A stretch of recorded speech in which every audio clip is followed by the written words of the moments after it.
တေချာသောလမ်းကိုလျှောက်ပါတဲ့ကေတမုဒ္တိတုတ်တံကိုစတင်ပြီးတော့နာယူကြည်ညိုကြရအောင်မြတ်စွာဘုရားလက်ထက်တော်အခါကကောသလတိုင်းမှာကေတမုဒ္တိဏိဂုံဆိုတဲ့အင်မတန်ထင်ရှားတဲ့စီကားတဲ့ရွာကြီးတစ်ရွာရှိတယ်အဲ့ဒီရွာကြီးကအင်မတန်အချက်ချာကြတဲ့တောအုပ်ကြီးတစ်ခုရဲ့အဝမှာရှိတယ်အဲ့ဒီတောခရီးကိုဖြတ်ချင်တယ်ဆိုရင်အဲ့ဒီရွာကိုဝင်ပြီးတော့တဲရတယ်အဲ့ဒီတောကနေပြီးတော့ထွက်လာရင်လည်းအဲ့ဒီရွာကိုတဲရတယ်ပေါ့အဲ့တော့အဲ့ဒီရွာကအသွားအလာအင်မတန်များတဲ့စီကားတဲ့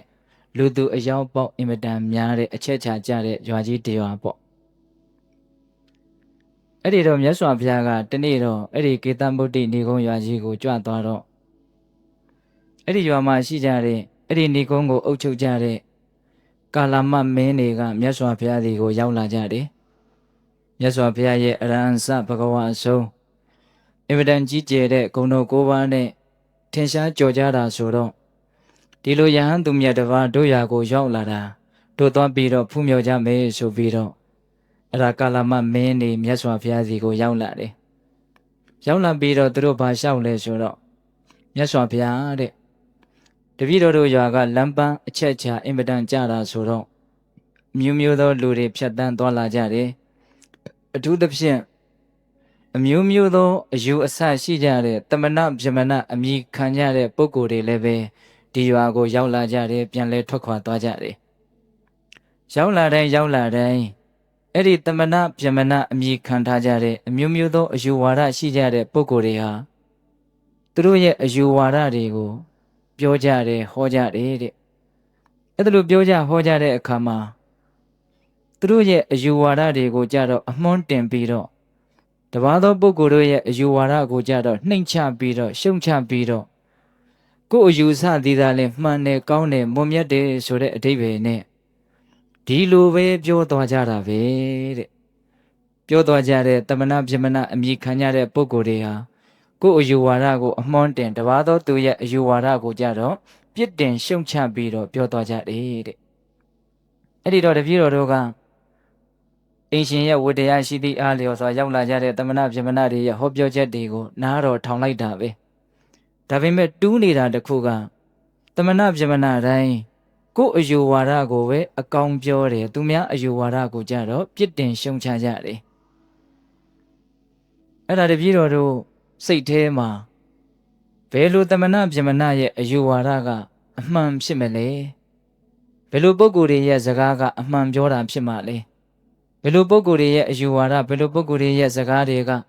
အမှန်မပြောတာဖြစ်မလဲအဲ့ဒါတပည့်တော်တို့မှာတန်တရားတွေနဲ့စိတ်ထဲမှာသို့လို့တွေးတောပြီးတော့မဝေခွဲနိုင်ဘူးတဲ့ဘယ်သူစကားကမှန်တယ်ဘယ်သူစကားကကောင်းတယ်ဘယ်သူစကားကတော့မှားတယ်ဘယ်သူစကားကတော့မကောင်းဘူးလို့အဲ့ဒါလို့မဝေဖန်နိုင်လောက်အောင်တန်တရားတွေဖြစ်ရတယ်တဲ့ရေယူသားသားလျှောက်တာနော်လျှောက်တော့မြတ်စွာဘုရားကကာလမမင်းတို့တဲ့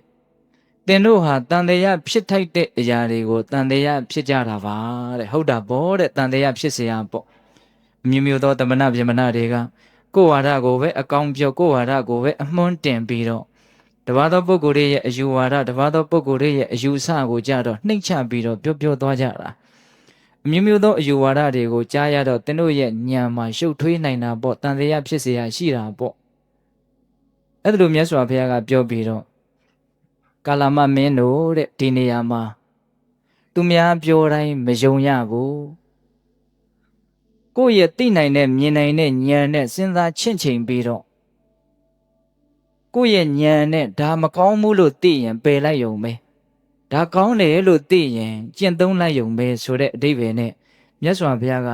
သူများပြောတိုင်းမယုံရဘူးဆိုတာကိုအကျေတဝင့်ပြောတယ်ပိဋကရဲ့သူများပြောတိုင်းယုံရမှာလားမယုံရဘူးအဲ့ဒီမှာမြတ်စွာဘုရားကသူများပြောတိုင်းမယုံရဘူးဆိုတဲ့ဥစ္စာကို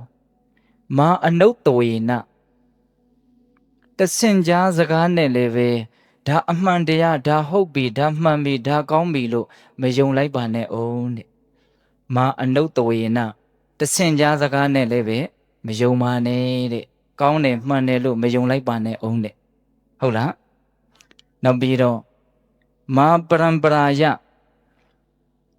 ရိုးရာအစဉ်အလာရလက်ခံခဲ့တဲ့အရာတွေမှုလို့ဒါအကောင်းတွေပဲဒါအမှန်တွေပဲလို့လက်မခံလိုက်ပါနဲ့အောင်မယုံလိုက်ပါနဲ့အောင်တဲ့တချို့အစဉ်အလာရရှေးဟောင်းအစဉ်အလာရလက်ခံထားတာတွေရှိတယ်ရှေးဟောင်းအစဉ်အလာတိုင်းကောင်းတယ်လို့ပြောလို့မရဘူးနော်ရှေးထုံးမပယ်နဲ့ဈေးသုံးမကြွယ်နဲ့ဆိုတဲ့စကားပုံရှိတာတော့ရှိတာပေါ့သို့တော်လည်းပဲ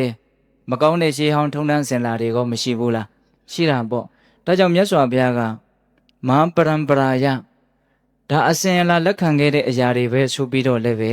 မယုံလိုက်ပါနဲ့အောင်တဲ့ဟုတ်ရလားနောက်ပြီးတော့မာဣတိကိတာယ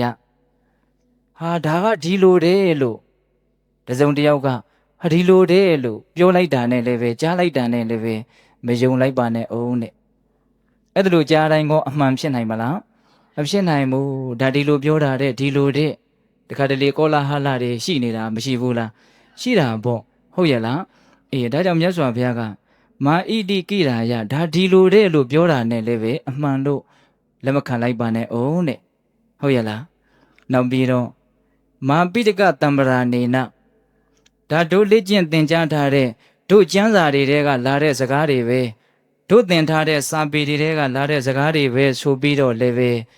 အမှန်လို့မယုံလိုက်ပါနဲ့အောင်တဲ့ဟောပိဋကရဲ့ဒီနေရာမှာပိဋကတံပရာနေနဆိုတဲ့နေရာမှာ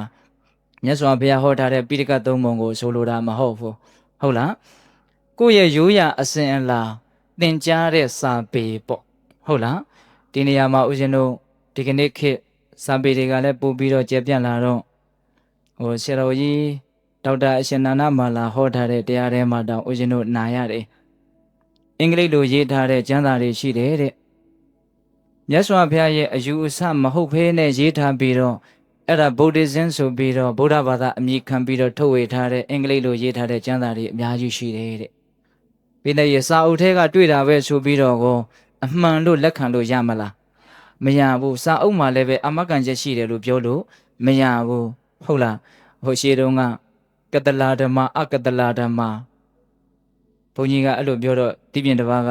ဟာငါရှင်ကုသလာဓမ္မအကုသလာဓမ္မပဲငါကြားဘူးတယ်နော်မဟုတ်ဘူးတဲ့ငါတို့ပေစာတွေထဲမှာငါတို့ကျောင်းကပေစာထဲမှာကတလာဓမ္မအကတလာဓမ္မပဲပါတယ်အဲ့ဒါနဲ့ကျောင်းကပေစာသွားကြည့်တော့တချောင်းမြန်ကပိုးထိုးနေတယ်တဲ့ဟုတ်လားပိဋကရဲ့စာထဲကပါတာတိုင်းအကုန်ယုံလို့ရမလားမရဘူးဟုတ်ရလားဒါကြောင့်မြတ်စွာဘုရားကမာပိဋကတံပရာနေနစာထဲကပါတယ်ဆိုပြီးတော့လဲအမှန်လို့လက်မခံလိုက်ပါနဲ့အောင်တဲ့ဟုတ်ရလားနောက်ပြီးတော့မာတက္ကဟေတုလောချစ်နေဆိုတာရှိတယ်ဦးဇင်းတို့အဖန်ဖန်လှန်လှန်ပြန်ပြီးတော့စဉ်းစားတဲ့နေပေါ့ဟုတ်လားအဲ့ဒါလို့အကျိုးအကြောင်းကိုစဉ်းစားဆင်ခြင်တဲ့နီးနဲ့လည်းပဲအဲ့ဒါလို့နီးနဲ့စဉ်းစားပြီးတော့လည်းပဲဒါအမှန်ပဲလို့လက်မခံလိုက်ပါနဲ့အောင်တဲ့နောက်မာနယဟေတုတဲ့အနုမာနနီးနဲ့မှန်းဆပြီးတော့နော်အမျိုးမျိုးဖုံဖုံစဉ်းစားပြီးတော့နီးတစ်ခုကိုအားကိုးပြုပြီးတော့အဲ့ဒီနီးအရာစဉ်းစားလိုက်လို့အဲ့ဒီနီးရအဖြေရှာလိုက်လို့ရတာကိုလည်းပဲအမှန်လို့လက်မခံလိုက်ပါနဲ့အောင်မယုံလိုက်ပါနဲ့အောင်နဲ့ဟုတ်ရလားမာတကဟေတုမာနယဟေတုမာအာကာရပရိဝိတကေနတဲ့အခြေအနေရရက်ကိုအမျိုးမျိုးဖုံဖုံဆင်ခြင်သုံးသပ်ပြီးတော့ကြည်ကြည်ပြန့်ပြန့်သုံးသပ်ပြီးတော့ဒါတော့ဟုတ်တော့ပြီဒါတော့ယုတ်တိရှိတယ်ဆိုလည်းပဲလက်မခံလိုက်ပါနဲ့အောင်နဲ့ဟုတ်ရလားမာဒိဋ္ဌိနိစ္စနခန္တိယဒါကတော့ငါအကြိုက်ကလေးနဲ့ကြိုက်တယ်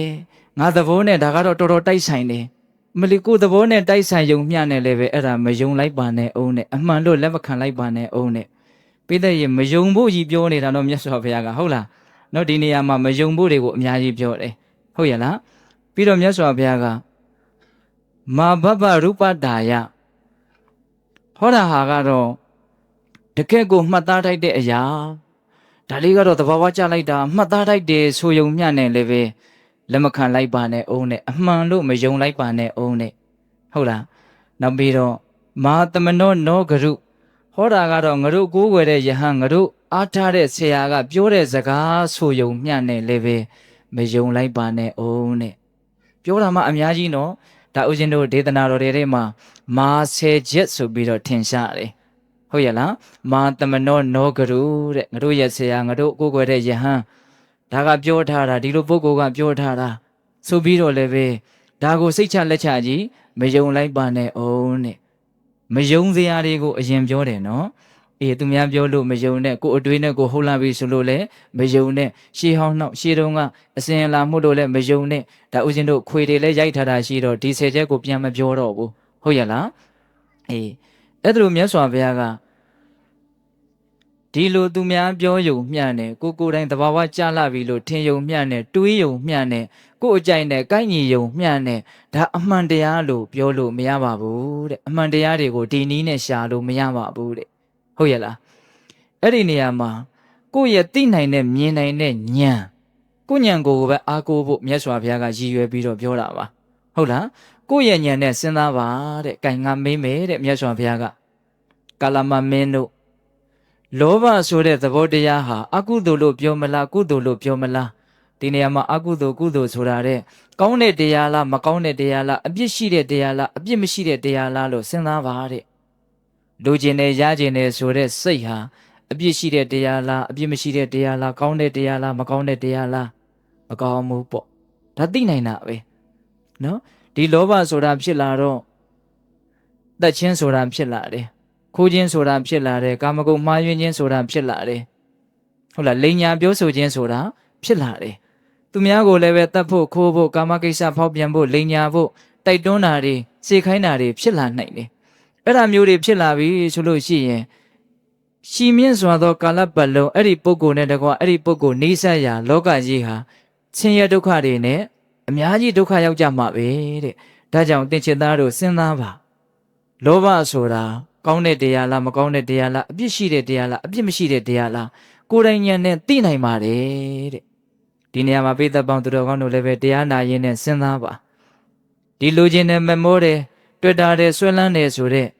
ဏှာလောဘຢာကလောဘဒီလောဘဆိုတဲ့သဘောတရားတွေဟာကောင်းတဲ့တရားလားဆိုတဲ့တရားလားဆိုတာကွဲကွဲပြားပြားသိဖို့လိုမယ်တကယ်တမ်းကတော့မကောင်းတဲ့တရားပဲအပြစ်ရှိတဲ့တရားပဲအရှင်ဘုရားကိုမိသားစုလေးကိုတွေ့တာကိုပစ္စည်းဥစ္စာကိုဆွဲလန်းတာကိုအတိုင်းဝိုင်းလေးကိုသားသမီးလေးကိုချစ်တာဆွဲလန်းတာအပြစ်ရှိသလားဖေရလို့မေးကြည့်ပါအပြစ်ရှိတာပေါ့ဒီနေရာမှာအပြစ်ဆိုတာဘာကိုပြောတာတော့အပြစ်ဆိုတာအကျိုးမဲ့စေတာမကောင်းတာတွေဆင်းရဲတာတွေကိုဖြစ်စေတာကိုဒါအပြစ်လို့ပြောလို့မရဘူးလားအဲ့ဒါအပြစ်ပေါ့ဟုတ်တယ်မို့လားကိုဆင်းရဲသွားသေးတယ်အကျိုးမဲ့သွားသေးတယ်ဒုက္ခရောက်သွားသေးတယ်ဆိုရင်အဲ့ဒါအပြစ်ပဲမို့လားဟုတ်တယ်နော်အဲ့တော့ဆွဲလန်းမှုမမောမှုတွေ့တာမှုဒီလောဘတွေဟာဘလို့လို့ကောင်းကျိုးပေးမလဲပိယတော်ဇာယတိတောကောတဲ့ချစ်ခင်ခြင်းဆွဲလန်းခြင်းမျက်နှိုးခြင်းဆိုတဲ့လောဘတွေစိုးရိမ်ခြင်းကိုဖြစ်စေတယ်တဲ့တရားဓမ္မတို့ဦးဇင်းတို့ရဲ့ဘဝမှာစိုးရိမ်ရတာတွေပူပန်ရတာတွေကြောက်ကြရတာတွေဟာအဲ့ဒီချစ်ရတဲ့မျက်နှိုးရတဲ့ဆွဲလန်းရတဲ့အရာတွေနဲ့ပတ်သက်ပြီးတော့ဒုက္ခဖြစ်ကြတာမဟုတ်လားအဲ့ဒါဒီလောဘကြောင့်ဖြစ်တဲ့ဆင်းရဲပဲမဟုတ်လားအဲ့ဒါလိုတောကတွေကိုပူလောင်မှုတွေကိုဖြစ်စေတဲ့ဒီလောဘကိုအကောင်းလို့ပြောမလားအဆိုးလို့ပြောမလားအဆိုးလို့ပြောရမှာပေါ့အပြစ်ရှိတဲ့တရားလို့ပြောရမှာပေါ့နော်တခါကြီးဒီမကြီးများအဲ့ဒီလောဘတက္ကာယအားကြီးလေလေဒီပုဂ္ဂိုလ်ဒုက္ခရောက်လေလေပဲဟုတ်လားကိုသားသမီးပေါ်တိတ်ဆွဲလန်းနေဆိုရင်ဩညအချိန်တော်လို့မှရောက်မလာဘူးဆိုရင်ဘာဖြစ်ပြီတော့စိုးရိမ်ပြီပူရပြီအဲ့ဒါပိဿပေါင်းတော်ကောင်းတို့စဉ်းစားကြည့်ပါပစ္စည်းဥစ္စာတွေနဲ့ပတ်သက်လို့မျက်နှာရတဲ့ပုဂ္ဂိုလ်တွေနဲ့ပတ်သက်လို့ပူရတယ်ဆိုတဲ့နေရာမှာတောင်မှတယောက်နဲ့တယောက်ပူရပုံချင်းမတူဘူးဆွဲလန်းမှုနည်းတဲ့ပုဂ္ဂိုလ်တွေကအပူသက်တာတော့တည်ကြတယ်ဆွဲလန်းမှုကြီးတဲ့ပုဂ္ဂိုလ်လောဘကြီးတဲ့ပုဂ္ဂိုလ်ဟာအပူကြီးတာပဲဆင်းရဲကြီးတာပဲအဲ့တော့လူတွေကထင်မှာပေါ့ဩငါမျက်နှာရတဲ့ပုဂ္ဂိုလ်တွေကမလိမ္မာလို့ငါဒုက္ခရောက်တာလို့ထင်ကောင်းထင်လိမ့်မယ်ဟုတ်ရဲ့လားတကယ်ကတော့သူ့ပေါ်မှာကိုဆွဲလန်းမှုကြီးလို့ကိုမှဒုက္ခရောက်ရတာတကယ်လို့သူ့ကိုကဆွဲလန်းမှုမမောမှုမရှိဘူးဆိုရင်သူကသူဘလို့ပဲမလိမ္မာလို့နေမိုက်လို့နေကိုမှဘာမှပူစရာအကြောင်းမရှိဘူးဟုတ်ရဲ့လားပစ္စည်းဥစ္စာနဲ့ပတ်သက်ပြီးတော့လေဒီတိုင်းပဲမဟုတ်လားနော်ကိုအိမ်ကပစ္စည်းလေးအတူတစ်ချောင်းလောက်ပျောက်သွားရင်ဒါထိုက်တဲ့လောက်တော့ရှာရဖို့ရအုံနောက်600သေးတာပဲဒီပြင်နေရာမှာသင်္ဘောကြီးမှောက်တယ်လေရင်ကြီးပြက်ကြတယ်ဘာဖြစ်တော့ဘာမှမဖြစ်ဘူးအဲ့ဒါတွေကိုမှမဆွဲလန်းပဲနဲ့ကိုမှမမောပဲနဲ့ကိုဥစ္စာမှမဟုတ်ဖဲနဲ့ဟုတ်ရမို့လားဒါကြောင့်ပူလောင်တယ်စိုးရိမ်တယ်ဆင်းရဲတယ်ဆိုတာလောဘကြောင့်ဖြစ်တယ်ဆိုတာမထင်ရှားဘူးလားထင်ရှားတယ်ဒါကြောင့်မရှိတောင့်တရှိကြောင်ကြအင်မတန်ထင်ရှားတယ်နော်တခါကြီးမကြီးများဒါကဦးဇင်းတို့အခြေခံကြတဲ့ဆင်းရဲကိုပြောတာဒီလောဘကိုကမထိန်ချုံနိုင်ဘူးဆိုရင် ကိုပစ္စည်းကိုလိုချင်တဲ့လောဘကိုအတိုင်းဝိုင်းကိုတွေ့တာတဲ့လောဘကနေကြီးကျယ်လာနိုင်တယ်သူများပစ္စည်းတွေကိုပါလိုချင်တဲ့လောဘဟောအဲ့ဒီလိုဖြစ်လာပြီဆိုရင်တတ်မှရမယ်ဆိုရင်တတ်မှာပဲခိုးမှရမယ်ဆိုရင်ခိုးမှာပဲတိုက်မှရမယ်ဆိုရင်တိုက်မှာပဲအဲ့ဒါလိုခိုးခြင်းဆိုတဲ့အလုပ်တိုက်ခြင်းဆိုတဲ့အလုပ်တကယ်ယုံမာတဲ့ကောက်ကျစ်တဲ့ရက်ဆက်တဲ့အလုပ်တွေဆိုတာဒီလိုခြင်းမှုဆိုတဲ့လောဘကိုအကြောင်းပြုပြီးတော့ဖြစ်ကြတာမဟုတ်လားဟုတ်တယ်နော်တကယ်ဒီမိုင်းများဒါကြောင့်လူတစ်ယောက်တခိုးလို့နာမည်အတက်ခံရတယ်အင်မတန်ကြမ်းထမ်းပါတယ်အင်မတန်ဆိုးဝါးပါတယ်အဲ့ဒီတခိုးဆိုတဲ့နာမည်ကြီးသူဘာကြောင့်ရတယ်လို့သူလောဘကြောင့်ရတာပေါ့ဟုတ်ရမို့လားဓမြဆိုတဲ့နာမည်ကြီးဘာကြောင့်ရတော့လောဘကြောင့်ရတာပေါ့ရက်ဆက်တဲ့ကောက်ကျစ်တဲ့လိန်ညာတဲ့လှည့်ပြားတဲ့မဟုတ်တာလုပ်တယ်ဟောဘဲကိုအခြေခံလဲလောဘကိုအခြေခံတယ်နော်ဒါကြောင့်ဦးဇင်းတို့ဘုရားလောင်းကဏ္ဍယတိဘဝဖြစ်စဉ်တုန်းကတရားမင်းကြီးကလူမဲတဲ့လူမဲတာတွေစပြီးတော့ငါမချစ်နှစ်သက်ပါဘူးလို့လာပြောတော့ဟေးအသားမဲလို့လူမဲလို့ဆိုတာမဟုတ်ဘူးလောကမှာအကျင့်ပုံမှလူမဲအကျင့်ဖြူစင်လို့ရှင်ဒါလူဖြူပဲဆိုပြီးတော့ဘုရားလောင်းကပြန်ပြောတော့သဘောကျပြီးတော့တရားမင်းကြီးကကောင်းလွန်းလို့တဲ့ဒီစကားလေးကကောင်းလွန်းလို့အရှင်ယသိရဲ့ဆန္ဒထဲမှာဖြစ်ချင်တာကိုပြောပါဖြစ်အောင်လုပ်ပေးပါမယ်ကြိုက်တဲ့ဆုကိုတောင်းပါဖန်တီးပေးပါမယ်ဆိုပြီးတော့တရားမင်းကြီးကဆုတွေပေးတော့ဘုရားလောင်းကဆု6မျိုးတောင်းတယ်လေအဲ့ဒီတောင်းတဲ့ဆုတွေထဲမှာလောဘကင်းမရစေဆိုတဲ့ဆုပါတယ်ဟုတ်လားအဲ့ဒီမှာတရားမင်းကလောဘရဲ့အပြစ်ကိုဘာတွေမြင်လို့လောဘကိုမရကျင်ရတာတော့လောဘမှာဘာအပြစ်ရှိလို့ပြောတော့ဦးဇင်းတို့ဘုရားလောင်းကြီးကလောဘရဲ့အပြစ်ကိုအကျဉ်းဆုံးအဆင့်ကိုထုတ်ပြရတယ်အာလောဘတာဟတာကာရာနိဂတိဝဉ္စနာနိဇာဒိဋ္ဌံဒီလောဘဓမေတုတတ္တမလောဘနာရောစေယတရားမင်းတဲ့ရင်ပေါ်မှာဒုတ်တို့ဓာတ်တို့လက်နက်တို့ကိုတင်ပြီးတော့လူရကြကြခိုးကြတာဆိုးကြတာတတ်ကြတာဖြတ်ကြတာအဲ့ဒါလောက်ယုံရင်ရက်ဆက်တဲ့အမှုတွေဟာလောဘရှိတဲ့ပုဂ္ဂိုလ်တွေရဲ့တန်တမာပဲဖြစ်နိုင်တာတဲ့ဒါကြောင့်ငါလောဘကိုမကြိုက်ဘူးတဲ့လောဘကိုမနှစ်သက်ဘူးလို့ဒီလိုပြောဖို့တဲ့ဟုတ်ရဲ့လားဒါကြောင့်ပေးသက်ပေါင်းသူတော်ကောင်းတို့လူကျင်တယ်ရကျင်တယ်မမောတယ်ဆွဲလန်းတယ်ဘာအပြစ်ရှိတယ်လဲလို့မမေးပါနဲ့အပြစ်မှအကြီးကြီးရှိတယ်အခြေခံအဖြစ်ဆွဲလန်းမှုမမောမှုကြီးရင်ကြီးသလောက်စိုးရင်ရမယ်ဆိုတာကတော့သိကြတယ်အထူးသဖြင့်ပေးသက်ပေါင်းသူတော်ကောင်းတို့ဉာဏ်ရှိတဲ့လူတွေပါစဉ်းစားကြည့်ပါလောဘကဖြစ်နေစေအခိုက်အတန့်မှာတော့မစင်းရဲသလိုရှိတယ်တခါတလေကိုကြိုက်တဲ့အရာလေးကိုကြိုက်နေရတာကအရာသာရှိပြီးတော့ချမ်းသာသလိုတောင်ရှိတယ်ဒါပေမဲ့အဲ့ဒီကိစ္စကရေရှည်မှာအဆုံးမှာအကြီးကြီးသောဒုက္ခကိုဖြစ်စေလိမ့်မယ်ဘယ်အချိန်မှာဒုက္ခအကြီးအကျယ်ဆုံးပေးမလဲဆိုတော့ဒီကနေ့အချိန်ခွဲရတော့ခွာရတော့မဲ့အချိန်မှာဆွဲလန်းမှုကြီးရင်ကြီးသလောက်အဲ့ဒီပုဂ္ဂိုလ်ဒုက္ခရောက်မှာပဲဒါကြောင့်မြတ်စွာဘုရားကဒီဆွဲလန်းမှုမမောမှုလောဘဆိုတဲ့သဘောတရားဟာခွဲခွာရတော့မဲ့အချိန်မျိုးမှာတကယ်မခွဲခွာရသေးခင်တောင်မှခွဲခွာရတော့မယ်လို့တတိပေးလာပြီးဆိုတဲ့အချိန်မျိုးမှာဒါအကြီးကျယ်ဒုက္ခရောက်မှာပဲစိတ်ကူးကလေးနဲ့ငါပိုက်ထဲမှာငါခန္ဓာမှာကင်ဆာဆိုတဲ့ယောဂများရှိနေပြီလားလို့တန်တရားဖြစ်ရတဲ့အနေအထားမျိုးရှိမယ်ဆိုရင်တော့ပေးသက်ပေါင်းသူတော်တို့ဘယ်လိုနေမလဲစဉ်းစားကြည့်နော်ဒီနေရာမှာကင်ဆာဖြစ်ရင်သေချာပေါက်သေရလိမ့်မယ်သေချာပေါက်ပျက်စီးလိမ့်မယ်ဆိုတာကိုသိလို့ပျက်စီးမှကြီးကိုကြောက်တာဟုတ်ရဲ့လားဟာကင်ဆာကကုလို့ရတယ်ကင်ဆာကုတဲ့ဆေးပိုးနေပြီလေဆိုတာကိုသိရင်ဒီလောက်ကြောက်မလားအဲ့တော့ကင်ဆာကိုကြောက်တာလားပျက်စီးမှကိုကြောက်တာလားအဲ့တော့ပျက်စီးမှကဘာလို့ကြောက်တာတုံးဆိုတော့မမောမိတာကိုဒါလေးကိုမပျက်စီးခြင်းနဲ့စွဲလန်းထားတာသိမ့်ပိုက်ထားတာဟုတ်ရဲ့လားဒါကြောင့်ဒီလောဘဆိုတဲ့သဘောတရားသည်ဖြစ်နေစေအခိုက်အတန့်မှာသိမ့်မပူလောင်ဘူးထင်ရပေမလို့ရေရှည်မှာသူကပိုကြောက်စရာကောင်းတယ်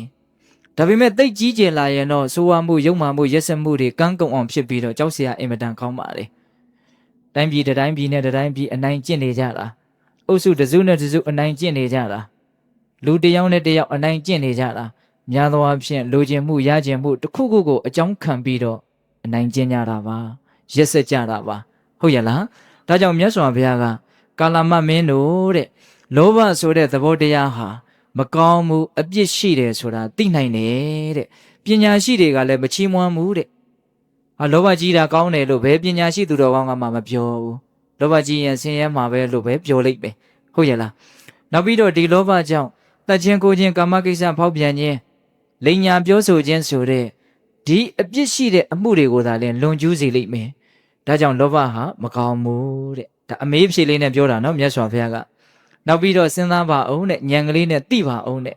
ဒေါသဆိုတဲ့သဘောတရားဟာအပြစ်ရှိသလားအပြစ်မရှိဘူးလားကောင်းတဲ့တရားလားမကောင်းတဲ့တရားလားဒီတတ်တို့မသိနိုင်ဘူးလားသိနိုင်တယ်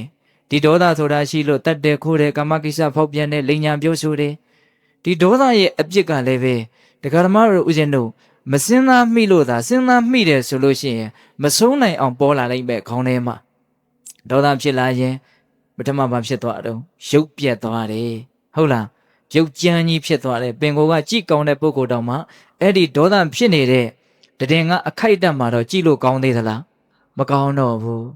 နော်တခါကြီးဒီမိုင်းမြဒါကြောင့်ဒေါသရဲ့အပြစ်ဦးဇင်းတို့မြတ်စွာဘုရားအလွန်ဟောပါတယ်ဒေါသရဲ့အပြစ်ကိုနော်အယုတ်ဆိုးစေတွေ့စေဆင်းရဲကိုကျိုးနေ၍ပြက်ကွဲစည်းစိမ်ချွေရန်မှိန်လျက်မိတ်ဆက်ပြက်လက်အပယ်ဖြစ်ခုနှစ်ရန်သူကြိုက်ဆိုပြီးတော့ဒေါသဖြစ်လာလို့ရှင်လှနေတဲ့ရုပ်ကြည့်ကောင်းတဲ့ရုပ်ပျက်စီးသွားလိမ့်မယ်ဆင်းရဲဒုက္ခတွေ့ရလိမ့်မယ်စိတ်ထဲမှာတော့ရှောက်ပူလောင်လာလိမ့်မယ်အဲ့ဒီဒေါသနဲ့ပြောမိမှပြုမိမှတွေဖြစ်ရင်တော့နောင်တတွေနဲ့အကြီးအကျယ်ပူရလိမ့်မယ်ဒါကြောင့်နတ္ထိဒေါသသမောကလိလို့တောင်မြတ်စွာဘုရားဟောထားတာပဲလေဒေါသလောက်ကြီးတဲ့အပြစ်ဆိုတာမရှိဘူးပေါ့ဟုတ်ရဲ့လားအယုတ်ဆိုးစေတွေ့စေဆင်းရဲကိုကျိုးနေ၍တဲ့အကျိုးအင်မတန်မဲ့စေလိမ့်မယ်ဘာအကျိုးစီးပွားကိုမှမဖြစ်စေဘူးဖြစ်လာမဲ့အကျိုးစီးပွားကိုဖျက်ဆီးလိမ့်မယ်ဒီဒေါသခက်ခက်ထန်ထန်ပြောခက်ခက်ထန်ထန်တွေးခက်ခက်ထန်ထန်လှုပ်လို့ကတော့အဲ့ဒီဒေါသဟာဘယ်လိုအကျိုးစီးပွားကိုမှဖြစ်စေမှာမဟုတ်ဟုတ်လားအယုတ်ဆိုးစေတွေ့စေဆင်းရဲကိုကျိုးနေ၍ပြက်ကွဲစည်းစိမ်ဒေါသအလိုလိုက်ပြီးတော့ပြုမိမှပြုမိမှစကားတခွန်မှားတော်တာနဲ့အလုတ်တစ်ချက်မှားတော်တာနဲ့ရှိတဲ့ဥစ္စာပျက်စီးသွားတဲ့လူတွေမရှိဘူးလားရှိတာပေါ့ဘုမဦးရှင်တို့ဒေါသကိုတစ်ချက်မထိန်လိုက်တာနဲ့ရာဇဝတ်မှုတွေအကြီးကျယ်ကျူးလွန်မိပြီးတော့ဘဝတစ်ခုလုံးပျက်စီးသွားတာတွေကိုမရှိဘူးလားရှိတာပေါ့စီစိမ်တွေလည်းပျက်စီးတာပေါ့ခြေရခွဲရတဲ့ပုံကိုယ်တွေနဲ့အကုန်ခွဲရတာပေါ့နော်အယုတ်ဆိုးစေတွေ့စေဆင်းရဲကိုကျိုးနေ၍ပြက်ကွဲစည်းစိမ်ချွေရန်မှိန်လျက်နော်အချွေရန်နဲ့မှိန်သွားမယ်မိတ်ဆက်ပြက်လက်မိတ်ဆွေတွေအကုန်လုံးကိုယ်ခွာသွားလိမ့်မယ်မိတ်ကောင်းဆွေကောင်းမရှိနိုင်ဘူးဒေါသကြီးတဲ့ပုဂ္ဂိုလ်နော်ကြံထခက်ထန်တဲ့ပုဂ္ဂိုလ်ကိုဘယ်သူမှချစ်မှာမဟုတ်ဘယ်သူမှမျက်နှိုးမှာမဟုတ်နော်ဦးဇင်းတို့လာကြီးကိုကြတော့လူတွေကမตาလက်တตาလက်တမျက်နှိုးကြတယ်တဲ့နေကိုကြတော့လူတွေဟာတိတ်ပြီးတော့မကြည့်ပူလွန်းလို့ဟုတ်ရလားအဲ့လိုပဲမေတ္တာရှိတဲ့ပုဂ္ဂိုလ်ဟာလာနဲ့တူတယ်ဒေါသကြီးတဲ့ပုဂ္ဂိုလ်ဟာနေနဲ့တူတယ်လို့ဟိုနေတိစကားတွေတော့ရှိတာပေါ့အဲ့တော့ဦးဇင်းတို့ပြောချင်တာကဒေါသရဲ့အပြစ်တွေဟာတွေးလိုက်တိုင်းများတယ်မိကောင်းဆွေကောင်းလည်းပျက်စီးသွားလိမ့်မယ်နောက်ဆုံးအဲ့ဒီဒေါသနဲ့ပြုမိမှပြုမိမှအကုသိုလ်ဒုစရိုက်တွေကိုလွန်ကျူးပြီးတော့အကုသိုလ်တို့ရဲ့အကျိုးပေးရာအပေလေးပါးကိုရောက်မသွားနိုင်ဘူးလားရောက်သွားနိုင်တယ်ဒါကတော့ဦးဇင်းတို့မြတ်စွာဘုရားဟောခဲ့တဲ့ဒေသနာတွေနဲ့အညီစဉ်းစားကြည့်တာပေါ့သို့တော့အပေါ်ယံကြည့်မယ်ဆိုရင်ကိုပဲဒေါသဟာမကောင်းတဲ့တရားဆိုတာထင်ရှားတယ်ဒေါသဟာအပြစ်ရှိတဲ့တရားဆိုတာထင်ရှားတယ်ဘယ်ပညာရှိကမှဒေါသကြီးကြရံဖြစ်ကြစိတ်တူကြလို့မခိုင်ဘူးဘယ်ပညာရှိကမှဒေါသကြီးတာကောင်းတယ်လို့မချီးမွမ်းဘူးဟုတ်လားဒေါသရှိမထားနဲ့ဒေါသရှိထားမှားလိမ့်မယ်ဒီလိုပဲပညာရှိတွေကဆုံးမမှာပဲဒေါသမရှိခြင်းကိုပဲပညာရှိတွေကချီးမွမ်းမှာပဲဒေါသရှိခြင်းကြောင့်တတ်တယ်တွေခိုးတာတွေကာမကိစ္စဖောက်ပြန်တာတွေလိန်ညာပြောတာတွေဖြစ်လာနိုင်တာပဲသူများကိုလည်းတိုက်တွန်းနိုင်တာပဲဒီတော့ဒီဒေါသဟာကောင်းသလားမကောင်းဘူးလားအပြစ်ရှိသလားအပြစ်မရှိဘူးလားအကျိုးမဲ့စေသလားအကျိုးရှိသေးသလားဆိုတာကိုယ်တိုင်ကိုဉာဏ်နဲ့ကိုမသိနိုင်ဘူးလားသိနိုင်တယ်လောဘရဲ့ဒေါသရဲ့နှလုံးရှိပြီနော်နောက်တစ်ချက်မောဟအမှန်တရားကိုမသိတာလှုပ်တင်လှုပ်ထိုက်တာကိုလှုပ်ရကောင်းမှမသိတာမလှုပ်တင်မလှုပ်ထိုက်တာကိုမလှုပ်ရကောင်းမှမသိတာအဲ့ဒီတော့ဘာဖြစ်တုံးဆိုတော့မောဟကပိုးတောင်ကြောက်เสียကောင်းသေးတယ်လှုပ်တင်လှုပ်ထိုက်တာကိုမလှုပ်ဘူးမလှုပ်တင်လှုပ်ထိုက်တာကိုလှုပ်မယ်တဲ့တဲ့ပြောရရင်တော့ဦးဇင်းတို့ဒေါသတို့လောဘတို့ဆိုတာဒီမောဟကိုအခြေခံပြီးတော့မှဖြစ်တာအကျိုးအကြောင်းကိုမသိအဆိုးအကောင်းကိုမသိဘာလုပ်လို့ဘာဖြစ်မယ်မှမသိဘာပြောလို့ဘာဖြစ်မယ်မှမသိမသိတာလောက်ကြောက်เสียကောင်းတာလောကမှာမရှိဘူးဒါကြောင့်ဦးဇင်းတို့ကျမ်းဂန်တွေထဲမှာဒီရတ္ထုဝတ္တရေအညာဏံမသိမှုသည်ဆက်ဆုပ်ဖွယ်ရာယွန်ရှာဖွယ်ကြီးပါတကားလို့ပညာရှိတွေညီးတွားကြတာပေါ့ ဟုတ်ရလားအဲ့တော့ဦးဇင်းတို့ဒီမတိမှုရဲ့အပြစ်ကအကြီးဆုံးလို့ပဲပြောရလိမ့်မယ်ဟိုအိမ်တစ်ခုရဲ့အချက်အချာအကြဆုံးကခေါင်ပဲခေါင်ပျက်စီးသွားပြီဆိုရင်ဒီအိမ်တစ်ခုလုံးဟာမိုးမလုံးလေးမလုံးဖြစ်ပြီးတော့ဘာဖြစ်သွားမှာတော့ပျက်စီးသွားမှာပဲအဲ့ဒါလိုပဲမကောင်းမှုအားလုံးတို့ရဲ့ခေါင်သည်မတိမှုပဲအဝိဇ္ဇာပဲတကယ်လို့အဝိဇ္ဇာသာမရှိဘူးမောဟသာမရှိဘူးဆိုရင်ဘာအကုသိုလ်မှဖြစ်မှာမဟုတ်မတိမှုကိုအခြေခံပြီးတော့လွဲမှားမှုတွေဆိုးဝါးမှုတွေမကောင်းမှုတွေဆိုတာဖြစ်ကြတာမဟုတ်လားဒါကြောင့်မောဟသည်အပြစ်ရှိသလားအပြစ်မရှိဘူးလားဆိုတာမသိနိုင်ဘူးလားကောင်းတဲ့တရားလားဆိုးတဲ့တရားလားဆိုတာလည်းမသိနိုင်ဘူးလားသိနိုင်တယ်ဘာလုပ်တဲ့နဲ့ဘာမလုပ်သင့်ဘူးဘာပြောတဲ့နဲ့ဘာမပြောသင့်ဘူးဘယ်ဟာကကောင်းတယ်ဘယ်ဟာကဆိုးတယ်လို့ခွဲခြားမသိတော့လုံးမိလို့ရလို့ပြောမိပြောရပြောဟုတ်လားအဲ့ဒီမှာတမိတရတခိုးတာတွေတိုက်တာတွေမဟုတ်တာတွေအကုန်လုံးဖြစ်ပြီးတော့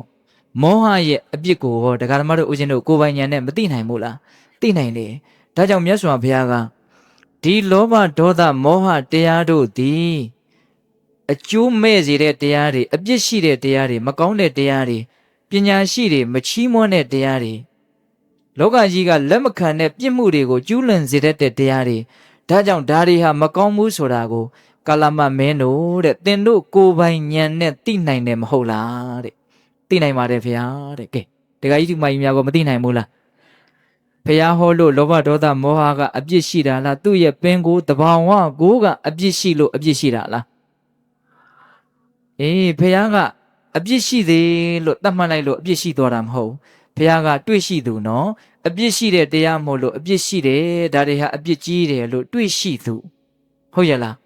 ဖေဟာကဖန်တီးတာမဟုတ်ဘူးတွေ့ရှိတာတဘာဝတရားကြီးကိုတွေ့ရှိတာမကောင်းတဲ့တရားကိုမကောင်းမှုလို့ဖေဟာကသိတာကောင်းတဲ့တရားကိုကောင်းတယ်လို့ဖေဟာကသိတာ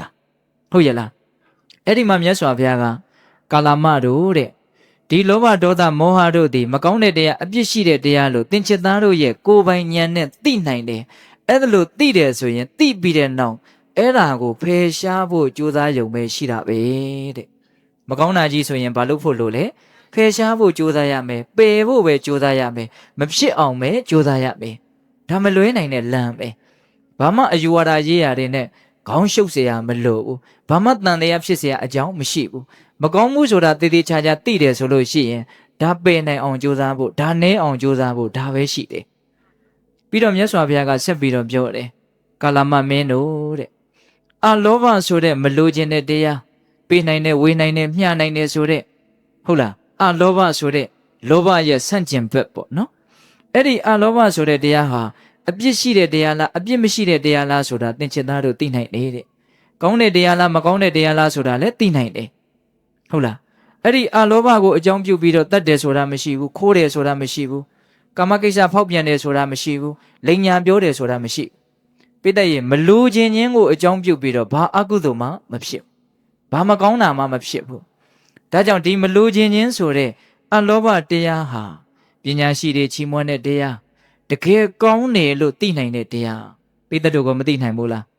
းသိနိုင်တယ်မလူချင်းချင်းကိုအကြောင်းပြုပြီးတော့သူ့အတွက်အကျိုးရှိဖို့ကိုယ့်အတွက်အကျိုးရှိဖို့မြင့်မြတ်တာတွေကောင်းမြတ်တာတွေအများကြီးလုပ်နိုင်လာလိမ့်မယ်တွေးနိုင်လာလိမ့်မယ်စိတ်ဓာတ်တွေကိုအများကြီးကောင်းမလာပြီဘူးလားကောင်းလာနိုင်တာပေါ့ဒါကြောင့်အလောဘဆိုတဲ့တရားတွေကောင်းတယ်အပြစ်မရှိဘူးပညာရှိတွေချီးမွမ်းတယ်ဆိုတာကိုသင်္ချစ်သားတို့ကိုယ်တိုင်သိနိုင်တယ်မဟုတ်လားတဲ့ဟောအလောဘပေတတို့မှာဉာဏ်ပညာရှိတယ်ဘုန်းကြီးဘာဆက်ပြောမယ်ဆိုတာသိနေမယ်ထင်တယ်နော်ပြီးရင်ဘာဆက်ပြောမလို့အာဒေါသဆိုတဲ့မေတ္တာဒေါသရဲ့ဆန့်ကျင်ဘက်ပေါ့တတ္တဝါတွေရဲ့ကောင်းကျိုးနဲ့ချမ်းသာကိုလိုလားတဲ့စိတ်ဒေါသကတော့တတ္တဝါတွေရဲ့အကျိုးမိမိရဲ့အကျိုးကိုဘာပဲဖြစ်နေနေဖြစ်စည်းပြစ်ခြင်းတဲ့သဘောပေါ့အဒေါသဆိုတာကအဲ့လိုမဟုတ်ဘူးဖြစ်စေခြင်းတာကောင်းတာတွေကိုဖြစ်စေခြင်းတာချမ်းသာစေခြင်းတာကောင်းသွားစေခြင်းတာအဆင်ပြေသွားစေခြင်းတာအဲ့ဒီအဒေါသဆိုတဲ့မေတ္တာသည်အပြစ်ရှိတဲ့တရားလားအပြစ်ကင်းတဲ့တရားလားကောင်းတဲ့တရားလားဆိုတဲ့တရားလားသိနိုင်တယ်မသိနိုင်ဘူးလားသိနိုင်တာပေါ့မေတ္တာဆိုတဲ့အဒေါသဖြစ်လာရင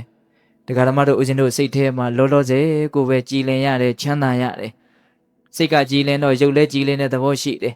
ကိုကြည်လင်တာကိုဘေးကမြင်တော့ဘေးကပုဂ္ဂိုလ်ရဲ့ချစ်မြတ်နိုးတာကိုလည်းခံရလိမ့်မယ်စောင့်ရှောက်တာကိုလည်းခံရလိမ့်မယ်မေတ္တာရဲ့ကောင်းကျိုးချမ်းသာကိုပြောကုန်နိုင်ဝယ်ရရှိပါမလာ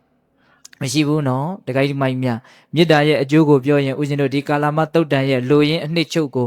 မပြောနိုင်ပဲဖြစ်မှာဆိုလို့ဟုတ်ရဲ့လား ဒါကြောင့်မေတ္တာရဲ့အကျိုးကျေးဇူးတရားဓမ္မတို့ဦးဇင်းတို့အဒေါသရဲ့ကောင်းကွက်တွေကိုပြောဘယ်ကုန်နိုင်ပွဲရရှိပါမလို့အဲ့ဒါကိုယ်ပိုင်ဉာဏ်နဲ့မသိနိုင်ဘူးလားသိနိုင်တာပေါ့ဟုတ်ရဲ့လားဒီမေတ္တာကိုအကြောင်းပြုပြီးတော့တတ်တယ်ခိုးတယ်အိမ်တော်ရေးဖောက်ပြန်တယ်လိန်ညာပြောတယ်ဆိုတာရှိမလားမရှိပါဘူးဟုတ်လားတတ်တာကိုတားဖို့ပဲရှိပဲခိုးတာကိုတားဖို့ပဲရှိပဲတိုက်တွန်းဖို့ဆိုတာဝေလာဝေးအဲ့တော့ဘလောက်ကောင်းထားလဲဘလောက်အပြစ်ကင်းထားလဲဒါဘယ်သူမှလက်မခံလို့မရဘူးနော်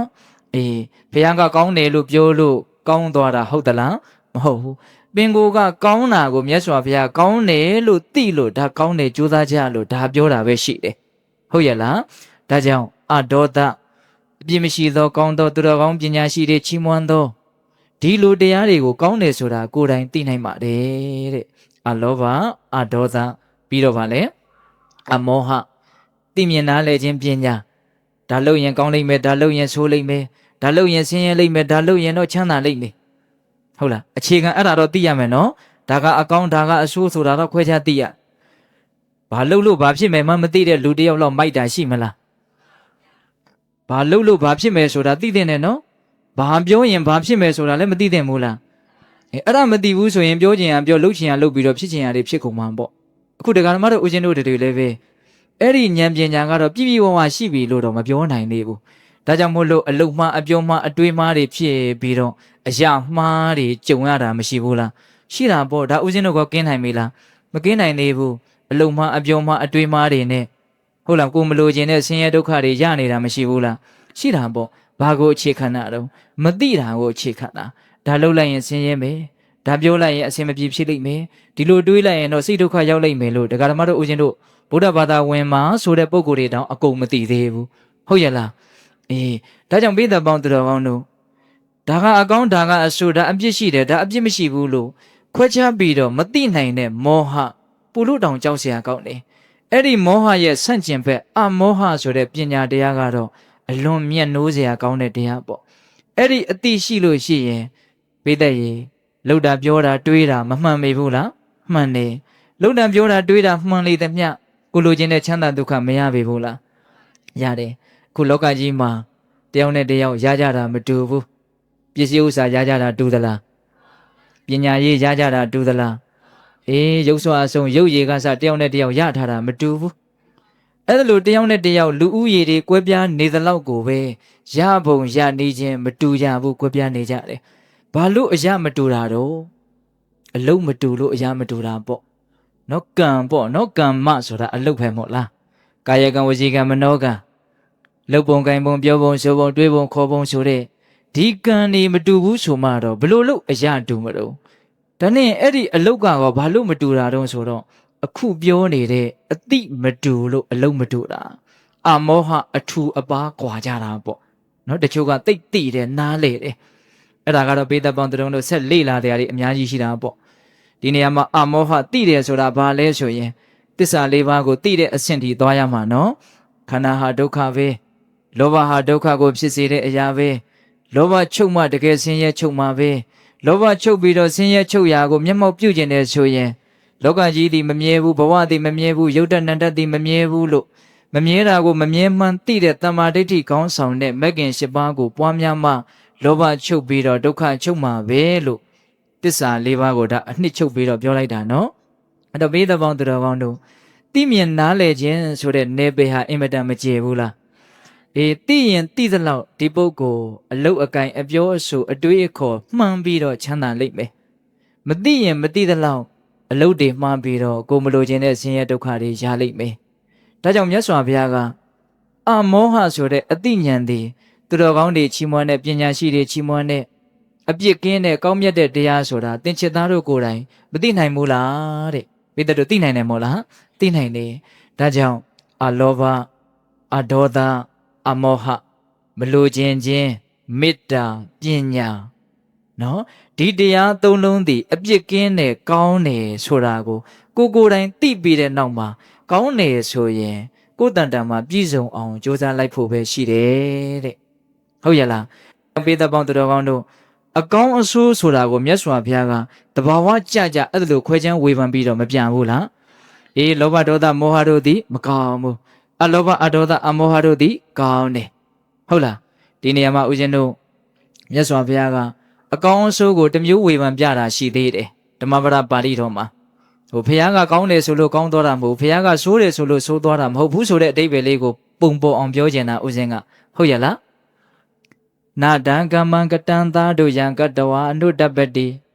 ယတံအတုမုခောရောဒံဝိပါကံပတိတေဝတိတဲ့အလုပ်တစ်ခုကိုလှုပ်လိုက်လို့အပြောတစ်ခုကိုပြောလိုက်လို့မျက်ရည်ကြီးငယ်ကြာပြီးတော့နောင်တတွေနဲ့ပူပူလောင်လောင်ဆင်းဆင်းရဲရဲငိုကြွေးရမယ့်အလုပ်မျိုးဆိုရင်အဲ့ဒါမကောင်းဘူးတဲ့ကဲဘယ်သူညင်းနိုင်တော့ဒါကြီးလှုပ်လိုက်လို့နောင်တတွေနဲ့ပူလောင်နေရမယ်ဟုတ်လားကြီးကြီးကျယ်ကျယ်မှားမိသွားရင်တော့မျက်ရည်ကြီးငယ်ကြာပြီးတော့ငိုရလိမ့်မယ်ဆင်းရဲရလိမ့်မယ်ဒီလိုဆင်းရဲဒုက္ခမျိုးနောင်တမျိုးကိုသာဖြစ်စေတဲ့အလုပ်ဒီမကောင်းတဲ့အလုပ်ပေါ့ဟုတ်ရလားအေးတင်းစာကံပံကတံတာတို့ယံကတဝါအနုတ္တပတိယံကတဝါနာနုတ္တပတိယတပတိတောသူမနောဝိပါကံပတိတေဝတိဒီအလုပ်ကိုလုပ်လိုက်လို့နောင်တရစရာအကြောင်းမရှိဘူးပီတိတွေနဲ့နှလုံးစိမ်ဝမ်းအေးချမ်းစရာပဲရှိတယ်ဆိုရင်ဒါဒီအလုပ်ကောင်းတဲ့အလုပ်ပေါ့ဟုတ်ရလားဒါကြောင့်ပေသပေါင်းသူတော်ကောင်းတို့လောဘဒေါသမောဟတို့သည်မကောင်းမှုလို့ကိုယ်ပိုင်ဉာဏ်နဲ့သိနိုင်တယ်ဒါကြောင့်သိပြီးရင်ပယ်ဖို့ကြိုးစားဖို့ပဲရှိတယ်အလောဘအဒေါသအမောဟဆိုတဲ့တရားတွေဟာကောင်းတဲ့တရားတွေလို့ကိုယ်ပိုင်ဉာဏ်နဲ့သိလို့ရတယ်သိပြီးတော့ကောင်းတယ်ဆိုရင်ဒါကိုယ်တန်တမှာပြည့်စုံအောင်လုပ်ဖို့ပဲရှိတယ်တဲ့ဒါတရားတစ်ချက်တစ်ပိုင်းပိုင်းပြီးတော့မြတ်စွာဘုရားပြောလိုက်တယ်နောက်ပါဆက်ပြောလဲဆိုတော့ကာလမတို့တဲ့ဟောဒီလောကကြီးမှာလူတွေဆိုတာကတယောက်တည်းနေလို့ရတာမဟုတ်ဘူးပေါ့အပေါင်းနဲ့အသင်းနဲ့အုပ်စုနဲ့ဒီလိုအတိုင်းနဲ့အဝိုင်းနဲ့နေကြရတာနော်အဲ့ဒါလိုနေကြရတဲ့လူတွေမှာလူသားချင်းချင်းတောင်မကပါဘူးလူတွေရဲ့ဘေးမှာတခြားသောတတ္တဝါတွေကိုမရှိဘူးလားရှိတာပေါ့နတ်တွေရောမြမာတွေရောအပေဘုံသားတွေရောမရှိဘူးလားအေးအဲ့ဒါလိုတတ္တဝါတွေရဲ့အပေါ်မှာကိုယ်ဘေးမှာရှိနေတဲ့တတ္တဝါတွေရဲ့အပေါ်မှာမေတ္တာထားရမယ်တဲ့မေတ္တာစိတ်ကလေးပွားများပြီးတော့နေရမယ်တဲ့မေတ္တာဆိုတာသောသောကလည်းပြောခဲ့ပြီနော်အာဒေါသသူတစ်ပါးရဲ့ကောင်းကျိုးနဲ့ချမ်းသာကိုလိုလားတာနော်အဲ့ဒီမေတ္တာစိတ်ကလေးထားပြီးတော့နေရမယ်မြတ်စွာဘုရားကတော့တိတိကျကျပြောပါတယ်အရက်၄မျက်နှာအရက်၈မျက်နှာကိုဒါမေတ္တာစိတ်နဲ့ဘာလို့ရမလို့ဖြန့်ကျက်ပြီးတော့နေနိုင်ရမယ်နောက်ပြီးတော့ကရုဏာတရားဒုက္ခရောက်နေတဲ့တတ္တဝါတွေကိုဒုက္ခကနေပြီးတော့လွတ်သွားစေခြင်းတဲ့သဘောကူညီခြင်းတဲ့သဘောစောင့်ရှောက်ခြင်းတဲ့သဘောဒါမြင့်မြတ်တဲ့စိတ်တွေပေါ့ဒါတွေကိုရှိပြီးတော့နေရမယ်ဒါဟာမြင့်မြတ်တဲ့စိတ်မဟုတ်ပါဘူးလို့ဘယ်လိုလူမျိုးဘယ်လိုဘာသာဝင်ကမှညင်းချက်မထုတ်နိုင်ဘူးဟုတ်ရလားတဲ့အဲဒီမိုင်းမြဒါကြောင့်မေတ္တာတရားကရုဏာတရားကရုဏာဆိုတဲ့နေရာမှာလည်းပဲပဂရိမျက်စိနဲ့ဒုက္ခရောက်တာလောက်မြင်ပြီးတော့ဓမ္မဆင်းရဲတာစားရမယ်ဝေးရမယ်တောက်ရမယ်ယောဂတွေနှိမ့်ဆက်နေုံလှမြောက်နေတဲ့ဒုက္ခလောက်ကလေးကိုမှဆင်းရဲတယ်ဒီဒုက္ခတွေကလွတ်ပါစေလို့ဒီလောက်စိတ်ကလေးထားနိုင်ုံမျှနဲ့ဒါကရုဏာပြည့်စုံပြီလို့ပြောလို့မရဘူးတကယ်ကတော့တရားဓမ္မတို့ဦးဇင်းတို့တတ္တလောကမှာရှိတဲ့တတ္တဝါတွေအကုန်လုံးဟာဒုက္ခတွေပဲဟုတ်လားအဲ့ဒါကိုကောင်းကောင်းနားလေရမယ်ဒီနေ့မအိုခြင်းပဲနဲ့အိုရမယ်မနာခြင်းပဲနဲ့နာရမယ်မသေးခြင်းပဲနဲ့သေရမယ်ပြောနေကြစကားနားထောင်နေကြစကားတွေဆိုတော့မလေးနဲ့ဖဲဖြစ်မှလဲဆိုရတယ်ဒေဂာနိဒုက္ခတတ္တဝါတဦးတယောက်အတွက်ဆွဲလန်းမှုမကင်းသေးတဲ့တတ္တဝါတဦးတယောက်အတွက်ဒေဂာနိဒုက္ခသည်အင်မတန်ကြီးပါတယ်အဲ့ဒီဒုက္ခတွေတတ္တဝါတွေတွေ့ရလိမ့်မယ်မကောင်းတာတွေလှုပ်ထားတာရှိနေတဲ့အတွက်ကြောင့်ယံဖာယံခအပယ်လေးပါးကိုကြပြီးတော့ဒုက္ခခံရတယ်ဆိုတဲ့ဒုက္ခတွေကိုတတ္တဝါတွေမှာမရှိနိုင်ဘူးလားရှိနိုင်တယ်အဲ့ဒါတွေကိုနားလည်ပြီးတော့တတ္တဝါတွေရဲ့အပေါ်မှာအားလုံးသောတတ္တဝါတွေဟာဒုက္ခိတတတ္တဝါတွေပဲလို့ကြည်ကြည်ပြန့်ပြန့်နားလည်ပြီးတော့ဒီဒုက္ခတွေကလွတ်ပါစေဆိုရင်တော့တော်တော်ကြည်ပြန့်တဲ့ကရုဏာဖြစ်မယ်ပေါ့ဟုတ်လားမေတ္တာကရုဏာနောက်ပြီးတော့မုဒိတာတတ္တဝါတွေကြီးပွားချမ်းသာခြင်းကဆုပ်ယုပ်မသွားကြပါစေနဲ့ပိတ္တုလိမ္မာကျွမ်းကျင်ပြီးသားနော်ဒီတရားတွေကိုဟုတ်လားနောက်ပြီးတော့ဗာလဲဥပိ္ပခတတ္တဝါတွေကိုငါကချမ်းသာစေခြင်းနေုံမျှနဲ့တတ္တဝါတွေချမ်းသာလာမှာမဟုတ်ဘူး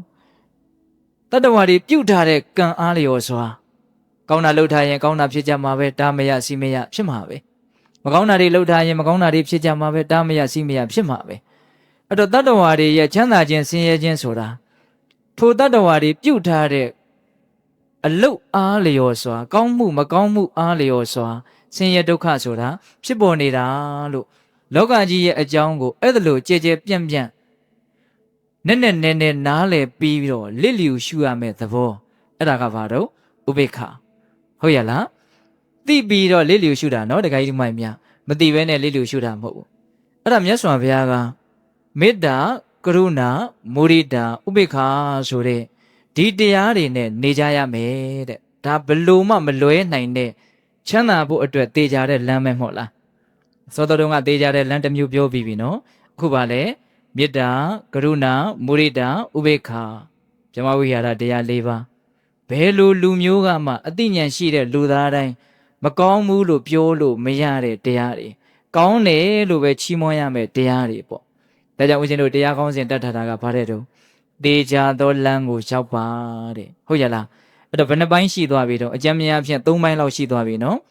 သူများပြောတိုင်းမယုံရဘူးဆိုတာကတစ်ပိုင်းလောဘဒေါသမောဟသည်မကောင်းဘူးမကောင်းမှန်းသိရင်ပယ်ဖို့ကြိုးစားရမယ်အလောဘအဒေါသအမောဟသည်ကောင်းတယ်ကောင်းမှန်းသိရင်ပြည့်စုံအောင်ကြိုးစားရမယ်ဒါကိုတစ်ပိုင်းလို့ဦးဇင်းတို့ပြောခြင်းတယ်ဟုတ်လား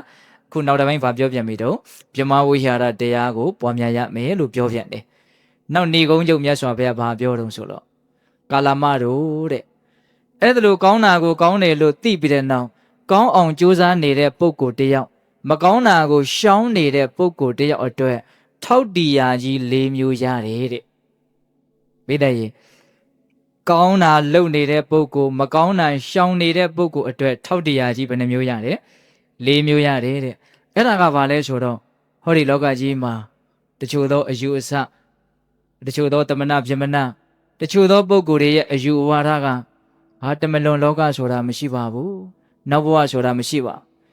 ကောင်းတဲ့ကံမကောင်းတဲ့ကံရဲ့အကျိုးပေးတွေဆိုတာမရှိပါဘူးကောင်းတာလုပ်လည်းပဲဆင်းရဲခြင်းဆင်းရဲတာပဲမကောင်းတာလုပ်လည်းပဲချမ်းသာခြင်းချမ်းသာတာပဲလို့အဲ့ဒါလို့ရှေးဘဝနောက်ဘဝကိုလက်မခံသောကောင်းမှုမကောင်းမှုရဲ့အကျိုးပေးကိုလက်မခံသောအယူဝါဒတွေမရှိဘူးလားရှိတယ်နော်နောက်ဘဝဆိုတာမရှိဘူးကောင်းမှုမကောင်းမှုရဲ့အကျိုးပေးဆိုတာမရှိဘူးဆိုတဲ့ပုဂ္ဂိုလ်တွေရဲ့အယူအဆရှိတယ်တဲ့အဲ့ဒါတကယ်လို့ကိုကကောင်းမယ်ဆိုလို့ရှိရင်နောက်ဘဝရှိတယ်ဆိုတဲ့အယူအဆရှိတဲ့ပုဂ္ဂိုလ်တွေကမရှိဘူးလားရှိတယ်နော်ကောင်းမှုမကောင်းမှုကံရဲ့အကျိုးပေးရှိတယ်လို့ယူဆတဲ့ပုဂ္ဂိုလ်တွေရောမရှိဘူးလားရှိတယ်အဲ့ဒါတကယ်ဓမ္မတို့ဦးဇင်းတို့လေးလေးနက်နက်စဉ်းစားရမယ်ကိုကကောင်းလိုက်တယ်ဆိုလို့ရှိရင်တကယ်လို့နောက်ဘဝကရှိနေမယ်ကောင်းမှုမကောင်းမှုရဲ့အကျိုးပေးကရှိနေမယ်ဆိုရင်ကိုယ့်အတွက်အင်မတန်မှချမ်းသာရလိမ့်မယ်ကိုကကောင်းတာလုပ်ထားတာကောင်းတဲ့ဘဝရပြီးတော့ချမ်းချမ်းသာသာနေဖို့ပဲရှိတယ်ဟုတ်တယ်မဟုတ်လားနောက်ဘဝရှိတယ်ဆိုရင်လည်းပဲကိုကကောင်းတဲ့ဘဝနေုံပေါ့ကောင်းတဲ့ဘဝရယုံပေါ့ကောင်းမှုရဲ့အကျိုးပေးတွေရှိတယ်ဆိုရင်လည်းကောင်းတာတွေကိုခံစားယုံပေါ့ဟုတ်လားတကယ်လို့နောက်ဘဝကမရှိဘူးဆိုတဲ့ပုဂ္ဂိုလ်ရဲ့စကားကမှန်လို့ထားပါတော့ဒါကပြောကြည့်တာဟုတ်လားနောက်ဘဝကမရှိဘူးကောင်းမှုရဲ့အကျိုးပေးမကောင်းမှုရဲ့အကျိုးပေးကမရှိဘူးဆိုအောင်တောင်မှကိုကကောင်းကောင်းနေထားတဲ့ပုဂ္ဂိုလ်ဒီဘဝတွင်ကိုပဲဘယ်သူမှသူ့ကိုကဲ့ရဲ့တယ်မရှိဘူးကောင်းတဲ့ပုဂ္ဂိုလ်တဲ့ဘာနှောင်တမှရတယ်မရှိဘူးဒီဘဝတွင်ကိုပဲချမ်းသာရတယ်တဲ့ဟုတ်လားဒါကြောင့်ထောက်တရားတာ2မျိုးပေါ့နောက်ဘဝရှိတယ်ကောင်းမှုမကောင်းမှုရဲ့အကျိုးပေးရှိတယ်ဆိုရင်နောက်ဘဝကောင်းတဲ့ဘဝမှာရပြီးတော့ချမ်းသာဒုက္ခရှိနဲ့နေလိုက်ဖို့ဒါကိုအတွက်ထောက်တရားပေါ့တကယ်လို့နောက်ဘဝမရှိဘူးကောင်းမှုမကောင်းမှုရဲ့အကျိုးပေးမရှိဘူးဆိုတဲ့ပုဂ္ဂိုလ်ရဲ့စကားကမှန်မယ်ဆိုရင်လည်းပဲကို့မှာဘာဝမ်းနေစရာရှိတယ်ဒီဘဝချမ်းချမ်းသာသာနေုံပေါ့ဟုတ်တယ်မဟုတ်လားတကယ်လို့ကောင်းမထားဘူးဆိုရင်နောက်ဘဝမရှိလည်းပဲမကောင်းတဲ့ပုဂ္ဂိုလ်ကတော့ဒီဘဝသူများကဲ့ရဲ့မယ်ရှုံချမယ်သူကိုယ်တိုင်လည်းပဲပြုမိမှားလေခြင်းပြောမိမှားလေခြင်းဆိုတော့နောင်တတွေနဲ့ပူစရာအကြောင်းမရှိဘူးလားဘာထောက်တရားရှိလဲဘာထောက်တရားမှမရှိဘူးဟုတ်ရလားဒါကြောင့်ကောင်းထားတဲ့ပုဂ္ဂိုလ်ဒီနောက်ဘဝရှိမရှိသူကတော့ရှိလည်းပဲကောင်းသောဘဝကိုရပြီးတော့ချမ်းသာလိမ့်မယ်မရှိလည်းပဲဒီဘဝမှာကိုအပြစ်ကင်းလို့ချမ်းသာရတယ်ကောင်းလို့ကိုချမ်းသာရတယ်ထောက်တရားဘယ်နှမျိုးတော့2မျိုးသေချာသောလမ်းကိုရှောက်ပါဆိုတာအင်မတန်အဓိပ္ပာယ်နဲ့တယ်နော်တခါကြီးဒီမကြီးများဟုတ်ရလားနောက်ပြီးတော့တချို့သောတမနာပြမနာတချို့သောအယူဆတွေကကောင်းတာလုပ်လဲလုပ်ရမရောက်ဘူးတဲ့မကောင်းတာလုပ်လဲလုပ်ရမရောက်ဘူးလို့ပြောတာဟောတာတွေရှိတယ်တဲ့ဟုတ်လားတကယ်လို့ကိုကမကောင်းမှုကိုရှောင်ထားတယ်ဆိုရင်မကောင်းတာပြုရင်ပြုရရောက်တယ်လို့အယူဆရှိတဲ့ပုဂ္ဂိုလ်တွေလည်းမရှိဘူးလားကောင်းတာပြုရင်ပြုရရောက်တယ်လို့အယူဆရှိတဲ့ပုဂ္ဂိုလ်တွေကမရှိဘူးလားအဲ့ဒါကိုကတကယ်လို့မကောင်းမှုကိုမပြုဘူးဆိုရင်မကောင်းတာပြုရင်ပြုရရောက်တယ်ဆိုတဲ့ပုဂ္ဂိုလ်တွေရဲ့ဟောပြောချက်နဲ့လည်းကိုယ့်ကိုအပြစ်တင်လို့ရသလား ကိုမမကောင်းတာပြုတ်မထားပဲနဲ့ဟုတ်တယ်မဟုတ်လားမကောင်းတာပြုတ်ရင်ပြုတ်ရရောက်တယ်ဆိုတဲ့ဟောပြောချက်မှန်မယ်အယူဆမှန်မယ်ဆိုရင်လေကိုဟာမကောင်းတာပြုတ်မထားတဲ့အတွက်ကြောင့်မကောင်းမှုအကျိုးပေးကိုရတဲ့အကြောင်းမရှိဘူးကိုဟာမကောင်းတာမပြုတ်တဲ့လူဂုံယူစရာလူပေါ့တကယ်လို့မကောင်းတာပြုတ်လည်းပဲပြုတ်ရမရောက်ဘူးဆိုရင်တောင်မှ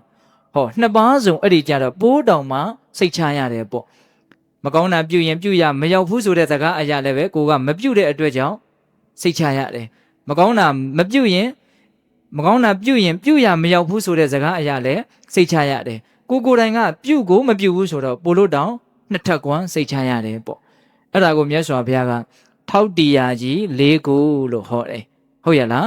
နောက်ဘဝရှိမရှိရှိကောင်းမှုမကောင်းမှုရဲ့အကျိုးပေးရှိမရှိရှိကောင်းတာပြုတာမကောင်းတာပြုတာပြုသည်မြည်သည်လို့ပဲပြောမမြည်ဘူးလို့ပဲပြောဘလို့ပဲပြောနေကောင်းတဲ့ပုဂ္ဂိုလ်တယောက်အတွက်မကောင်းတာမလုပ်တဲ့ပုဂ္ဂိုလ်တယောက်အတွက်ထောက်တရား၄မျိုးမရဘူးလားရတယ်ဒါကြောင့်ပေးသက်ပေါင်းသူတော်ကောင်းတို့အင်မတန်မျက်စိလေတဲ့အကောင်းတဲ့အယူဝါဒတွေနဲ့ရှုပ်ထွေးလာတဲ့လောကကြီးမှာနော်အယူဝါဒတွေနဲ့ရှုပ်ထွေးလာတဲ့လောကကြီးမှာကိုယ်ပိုင်ဉာဏ်နဲ့စဉ်းစားချင့်ချိန်ပြီးတော့ကိုယ်ပိုင်ဉာဏ်နဲ့သိမြင်နားလည်အောင်ကြိုးစားပြီးတော့ကောင်းတာတွေကိုကောင်းတယ်လို့သိပြီးတဲ့နောက်ကောင်းတာတွေပြည့်စုံအောင်လုပ်လိုက်ဖို့မကောင်းတာတွေမကောင်းဘူးလို့သိပြီးတဲ့နောက်မကောင်းတာတွေကိုတတ်နိုင်တဲ့မြတ်ရှောင်လိုက်ကြဖို့ဒီလမ်းဒီသာလေမလွဲနိုင်တဲ့တေချာတဲ့ချမ်းသာဒုက္ခတွေကိုသွားတဲ့လမ်းလို့ပြောလို့မရဘူးလားရတယ်တန်တရားဖြစ်เสียတွေကတော့လောကကြီးကအများကြီးပဲဗျ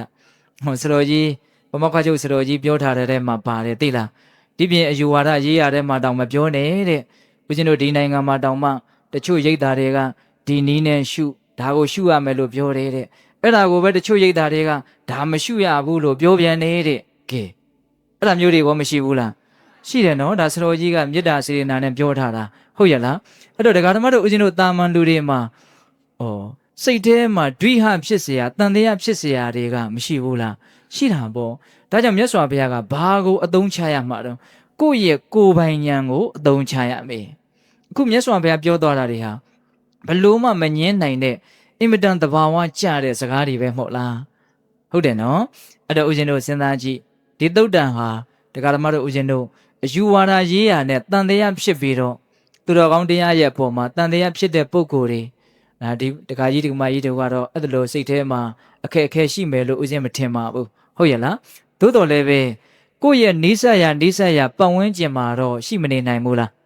းရှိနေနိုင်တာပေါ့ရှိနေတယ်တွေ့လာတယ်ကြုံလာတယ်ဆိုရင်ဒီလိုသုတ်တံမျိုးတွေကိုနာယူလေ့လာပြီးတော့ဒီလိုအချက်ကြသဘာဝကြပြန်လဲပြောဆိုနိုင်မယ်ဆိုရင်အဲ့ဒီပုဂ္ဂိုလ်တူတယောက်အမြင်မှန်ရမသွားစေနိုင်ဘူးလားရသွားစေနိုင်တာပေါ့ဒါကြောင့်မြတ်စွာဘုရားကဒီသုတ်တံမှာအကျဉ်းများဖြင့်အပိုင်း၄ပိုင်းလောက်ပိုင်းပြီးတော့ဟောထားတာနော်ဟုတ်တယ်နော်အေးသူများပြောတိုင်းမယုံနဲ့ပဲပြောနေတာနော်ဟုတ်လားသူများပြောတိုင်းမယုံနဲ့ဟုတ်ရဲ့လားကိုယ်ပိုင်ဉာဏ်နဲ့စဉ်းစားပြီးတော့လောဘဒေါသမောဟတို့သည်မကောင်းမှုအပြစ်ရှိတယ်ဆိုတာသိပြီးရင်ပယ်နိုင်အောင်ကြိုးစားအလောဘအဒေါသအမောဟတို့သည်မကောင်းမှုအပြစ်ရှိတယ်လို့သိပြီးပြီဆိုရင်ကိုယ်တိုင်ပြည့်စုံအောင်ကြိုးစားနှစ်ပိုင်းနော်ပြီးတော့ဗါတော့ဗြဟ္မဝိဟာရတရားနဲ့နေဘယ်သူမှဒါအပြစ်တင်လို့မရဘူးရှုံချလို့မရဘူးကောင်းမြတ်တဲ့တရားတွေဟုတ်ရဲ့လားပြီးတော့ဗါတဲ့တော့ဒီလိုကောင်းတာတွေလုပ်မကောင်းတာတွေရှောင်နေတဲ့ပုဂ္ဂိုလ်တယောက်အတွက်ထောက်တရားကြီး၄မျိုးရတယ်နဘဝရှိမရှိကောင်းမှုကံရဲ့အကျိုးပေးရှိမရှိဘယ်ဘက်ကတွေးမလွဲနိုင်တော့တေချာသောလမ်းတကယ်လို့ကောင်းတာမလုပ်ဘူးမကောင်းတာကိုပဲလုပ်မယ်ဆိုရင်တော့အင်မတန်မသေးချာမရေရတဲ့လမ်းပေါ့ဟုတ်ရဲ့လားနောက်ဘဝမရှိဘူးလို့သူတို့ယူဆတဲ့အတိုင်းမဟုတ်ဘဲနဲ့နောက်ဘဝကြီးကရှိနေမယ်ဆိုရင်တော့အင်မတန်ဝမ်းနည်းစရာမကောင်းဘူးလားဝမ်းနည်းစရာကောင်းတာပေါ့နော်အဲ့ဒီပုဂ္ဂိုလ်တွေဘယ်လို့မှအဲ့ဒါဖတ်ဆယ်လို့ရဖို့မလွယ်ဘူးတော်တော်ကြောက်စရာကောင်းမှာပဲမသေးကြတဲ့လမ်းကိုလျှောက်တာကိုဟုတ်ရဲ့လားဒါကြောင့်ပေးသက်ပေါင်းသူတော်ကောင်းတို့သေချာတဲ့လမ်းကိုလျှောက်ဖို့မလိုဘူးလားလိုပါတယ်အဓိကကတော့လောဘဒေါသမောဟမကောင်းဘူးဆိုရင်ပယ်နိုင်အောင်ကြိုးစားရမယ်ဆိုတဲ့အချက်ကလေးကိုဏိကုံးကျုပ်တော်ပြောခြင်းသေးတယ်နောက်ထပ်9မိနစ်လောက်နော်ဏိကုံးကျုပ်ပြောခြင်းသေးတယ်လောဘဒေါသမောဟမကောင်းဘူးဆိုတာကိုပေးသက်ပေါင်းသူတော်ကောင်းတို့ကိုယ်ပိုင်ဉာဏ်နဲ့သိမြင်ပြီးတော့လက်ခံတယ်မို့လားအေးလက်ခံတယ်အလောဘအဒေါသအမောဟကောင်းတယ်ဆိုတာကိုကိုယ်ပိုင်ဉာဏ်နဲ့သိပြီးတော့လက်ခံတယ်မို့လားအေးကိုယ်ပိုင်ဉာဏ်နဲ့ကိုသိတယ်နော်အေးအဲ့ဒါလို့ဆိုရင်အလောဘအဒေါသအမောဟတွေများပြားလာစေဖို့ တနည်းအားဖြင့်လောဘဒေါသမောဟတွေကိုပယ်ရှားနိုင်ဖို့ဘယ်လိုလုပ်ရမလဲအဲ့ဒါကိုကြတော့ဦးဇင်းတို့မဂ္ဂတန်ရုပ်ပါဠိတော်မှာလာတဲ့တုတ်တန်လေးတစ်ခုကိုအတူချုပ်ပြီးတော့ဦးဇင်းတို့ပြောပြမယ်ဟုတ်လားနီကတုတ်တန်လို့တုတ်တန်တစ်ပုဒ်ရှိတယ်တူတူလေးပါနီကဆိုတာနှိပ်စက်တတ်သောသဘောတရားလို့ဆိုတယ်တတ္တဝါတွေကိုနှိပ်စက်တတ်တဲ့တရား၃ခုရှိတယ်တဲ့အဲ့ဒါကဘာလို့ဆိုတော့လောဘရဲ့ဒေါသရဲ့မောဟရဲ့ပါတဲ့လူကျင်တဲ့သဘောမကျင်တဲ့သဘောမတိတဲ့သဘောအကြမ်းမြင့်ပေါ့နော်အဲ့ဒီသဘောတရား၃ခုဒီတတ္တဝါတွေကိုနှိပ်စက်တတ်တဲ့သဘောတရားပါတဲ့အဲ့ဒီနှိပ်စက်တတ်တဲ့သဘောတရား၃ခုကို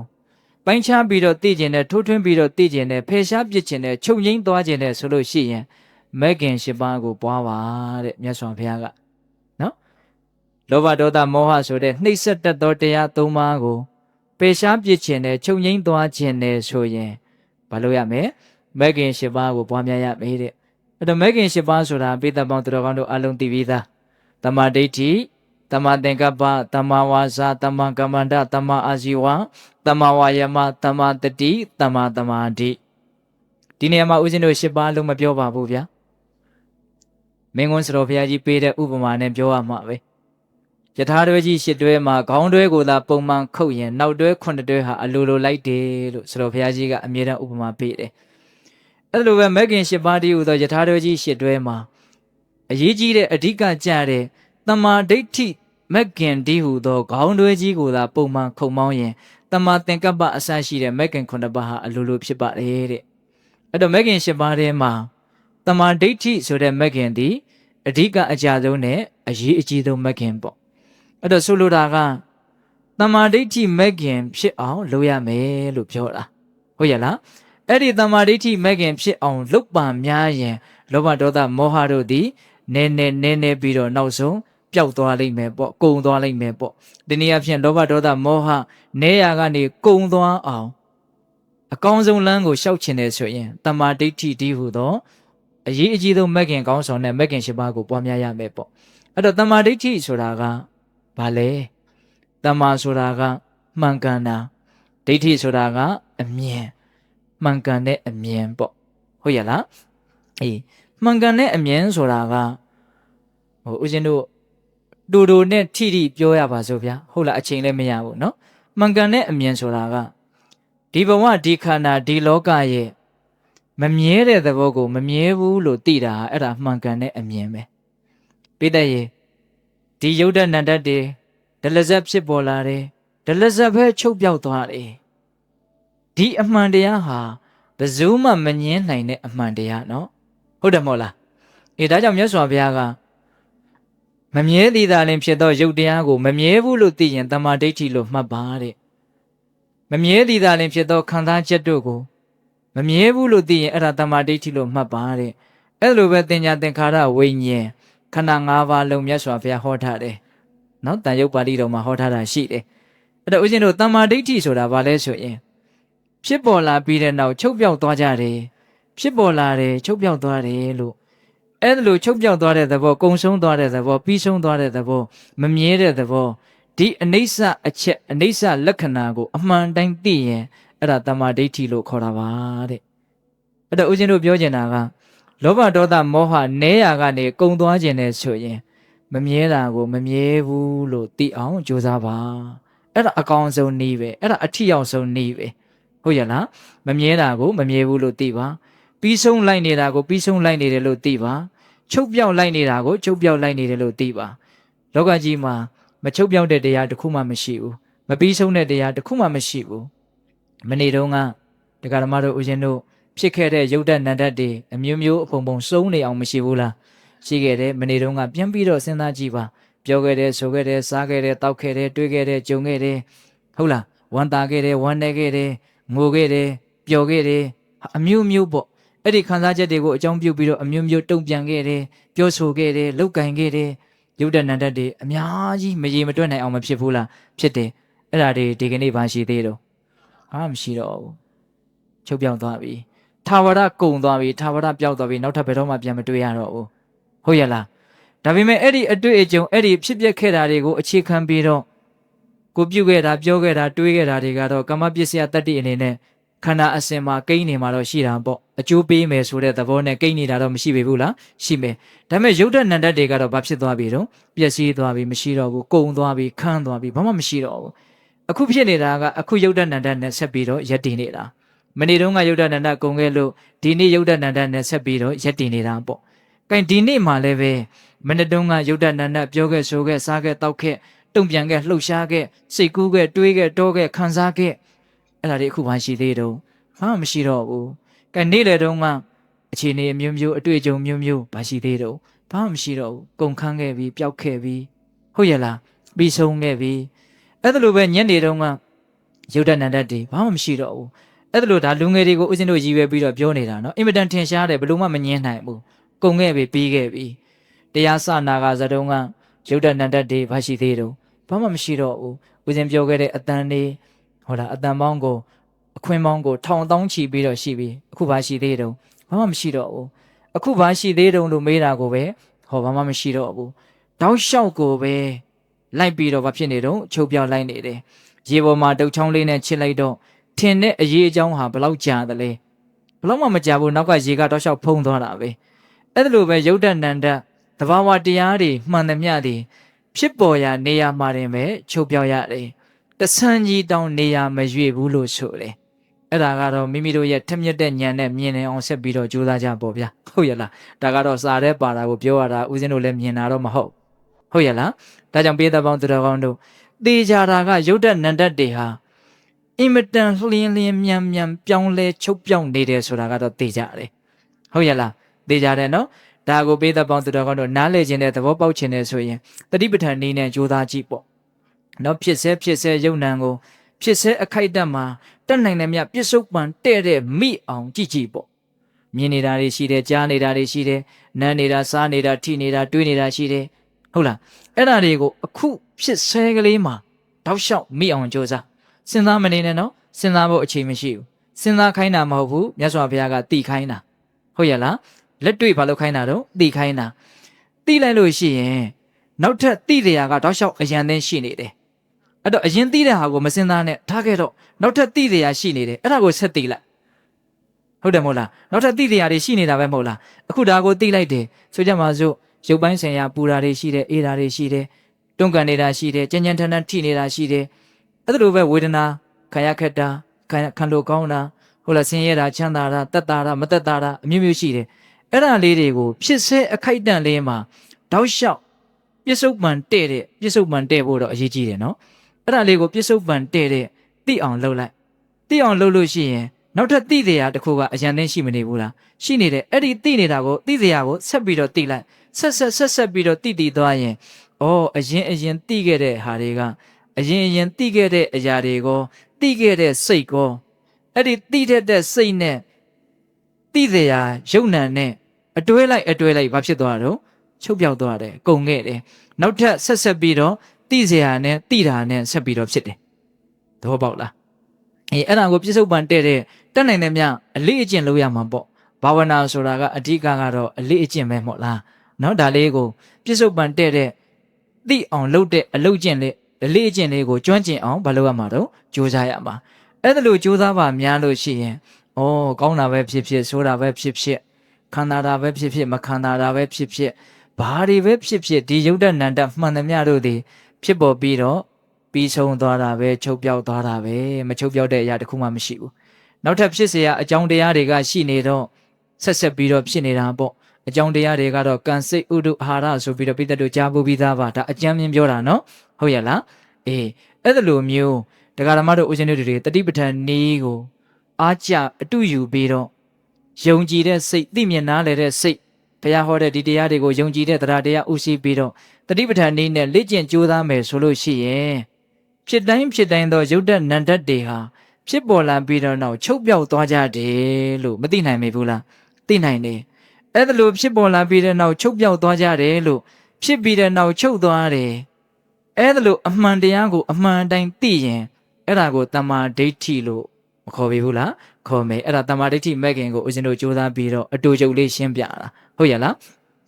အဲ့ဒီတမ္မာဒိဋ္ဌိမဲ့ခင်ဖြစ်ရင်ကျန်တဲ့မဲ့ခင်တွေကမဖြစ်ဘူးလားဖြစ်ပြီအဲ့ဒါလို့မဲ့ခင်ရှင်ပါးကိုပွားများနေရင်တတ္တဝါတွေကိုနှိပ်စက်တတ်တဲ့ လောဘဒေါသမောဟဆိုတဲ့ဒီတရားစိုးတွေဟာတဖြည်းဖြည်းနဲလာမယ်သူတို့အကြောင်းကိုသိပြီးတော့နဲလာမှာပေါ့နော်သူတို့အကြောင်းကိုလည်းသိမယ်မကောင်းဘူးလို့သိလာရင်တဖြည်းဖြည်းနဲ့နဲသွားတဲ့သဘောပေါ့နောက်ဆုံးသူတို့ကိုချုပ်ငိမ့်သွားအောင်ပယ်ရှားနိုင်တဲ့အဆင့်ကိုရောက်အောင်ပေသက်ပေါင်းသူတော်ကောင်းတို့ဉာဏ်ပညာတွေမကြီးလာနိုင်ပြီဘူးလားကြီးလာနိုင်တယ်ဒါလက်တွေ့လုပ်ရင်လည်းသိနိုင်ပါတယ်ဆိုကြပါစို့အပေါ်ယံလေးပြောမယ်ဆိုရင်တော့ပြောလို့ရတယ်ဟိုပြီးသွားတာပဲချုပ်ပြောက်သွားတာပဲဘာမှထာဝရတည်မြဲတာမဟုတ်ဘူးဆိုတဲ့ဒီအတွေးလေးတွေးမိရင်ကိုပဲဒါဝိပဿနာဉာဏ်အဆင့်ကိုဦးဇင်းတို့မဆိုလိုဘူးနော်လောကမှာကောင်းတာပဲဖြစ်ဖြစ်ဆိုးတာပဲဖြစ်စိတ်တူစရာပဲဖြစ်ဖြစ်ပျော်စရာပဲဖြစ်ဖြစ်အလိုကျစရာပဲဖြစ်ဖြစ်အလိုမကျစရာပဲဖြစ်ဖြစ်အမိမောက်မတည့်တာပဲဖြစ်ဖြစ်တဲ့တာပဲဖြစ်ဖြစ်ဟုတ်လားဘာတွေပဲဖြစ်ဖြစ်ပြီးသွားတာပါတည်ငါတခဏပါဆိုတာကိုတကယ်အတွေးလေးလေးနက်နက်နဲ့သိမယ်ဆိုရင်အဲ့ဒီအချိန်မှာလောဘဒေါသမောဟဖြစ်နိုင်ကြအကြောင်းရှိလားမရှိဘူးနော်ပြီးသွားမှာပဲလို့သိတဲ့ပုဂ္ဂိုလ်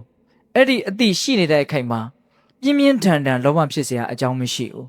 နော်ပြင်းပြင်းထန်ထန်စိတ်တူเสียအကြောင်းမရှိဘူးဘာစိတ်တူမှလဲအလုံးပြီးသွားမှာပဲဟုတ်ရဲ့လားဘာတွေလောဘရင်ဘက်တွေအကြီးကြီးငန်းငန်းတက်နေเสียအကြောင်းရှိလေဟုတ်လားတီလာတွေပြက်လောက်အောင်လောဘကြီးတဲ့အကြောင်းဘာရှိလေအဲ့လိုမျိုးကိုယ့်ရဲ့အတွေးတွေထဲမှာတဘာဝကျတဲ့ထက်မြက်တဲ့မှန်ကန်တဲ့အတွေးတွေဖြစ်မလာနိုင်မေဘူးလားဖြစ်လာနိုင်တယ်ဒါကြောင့်ပေးသက်ပေါင်းသူတော်ကောင်းတို့မမြဲပါဘူးအလုံးဟာချုပ်ပြောက်လိုက်နေတယ်အလုံးဟာပြီးဆုံးလိုက်နေပါတယ်ဆိုတဲ့ဒီအဓိကကျတဲ့အနိစ္စလက္ခဏာမမြဲတဲ့သဘောတရားကိုသိရင်သိသလောက်လောဘဒေါသမောဟနည်းနိုင်တယ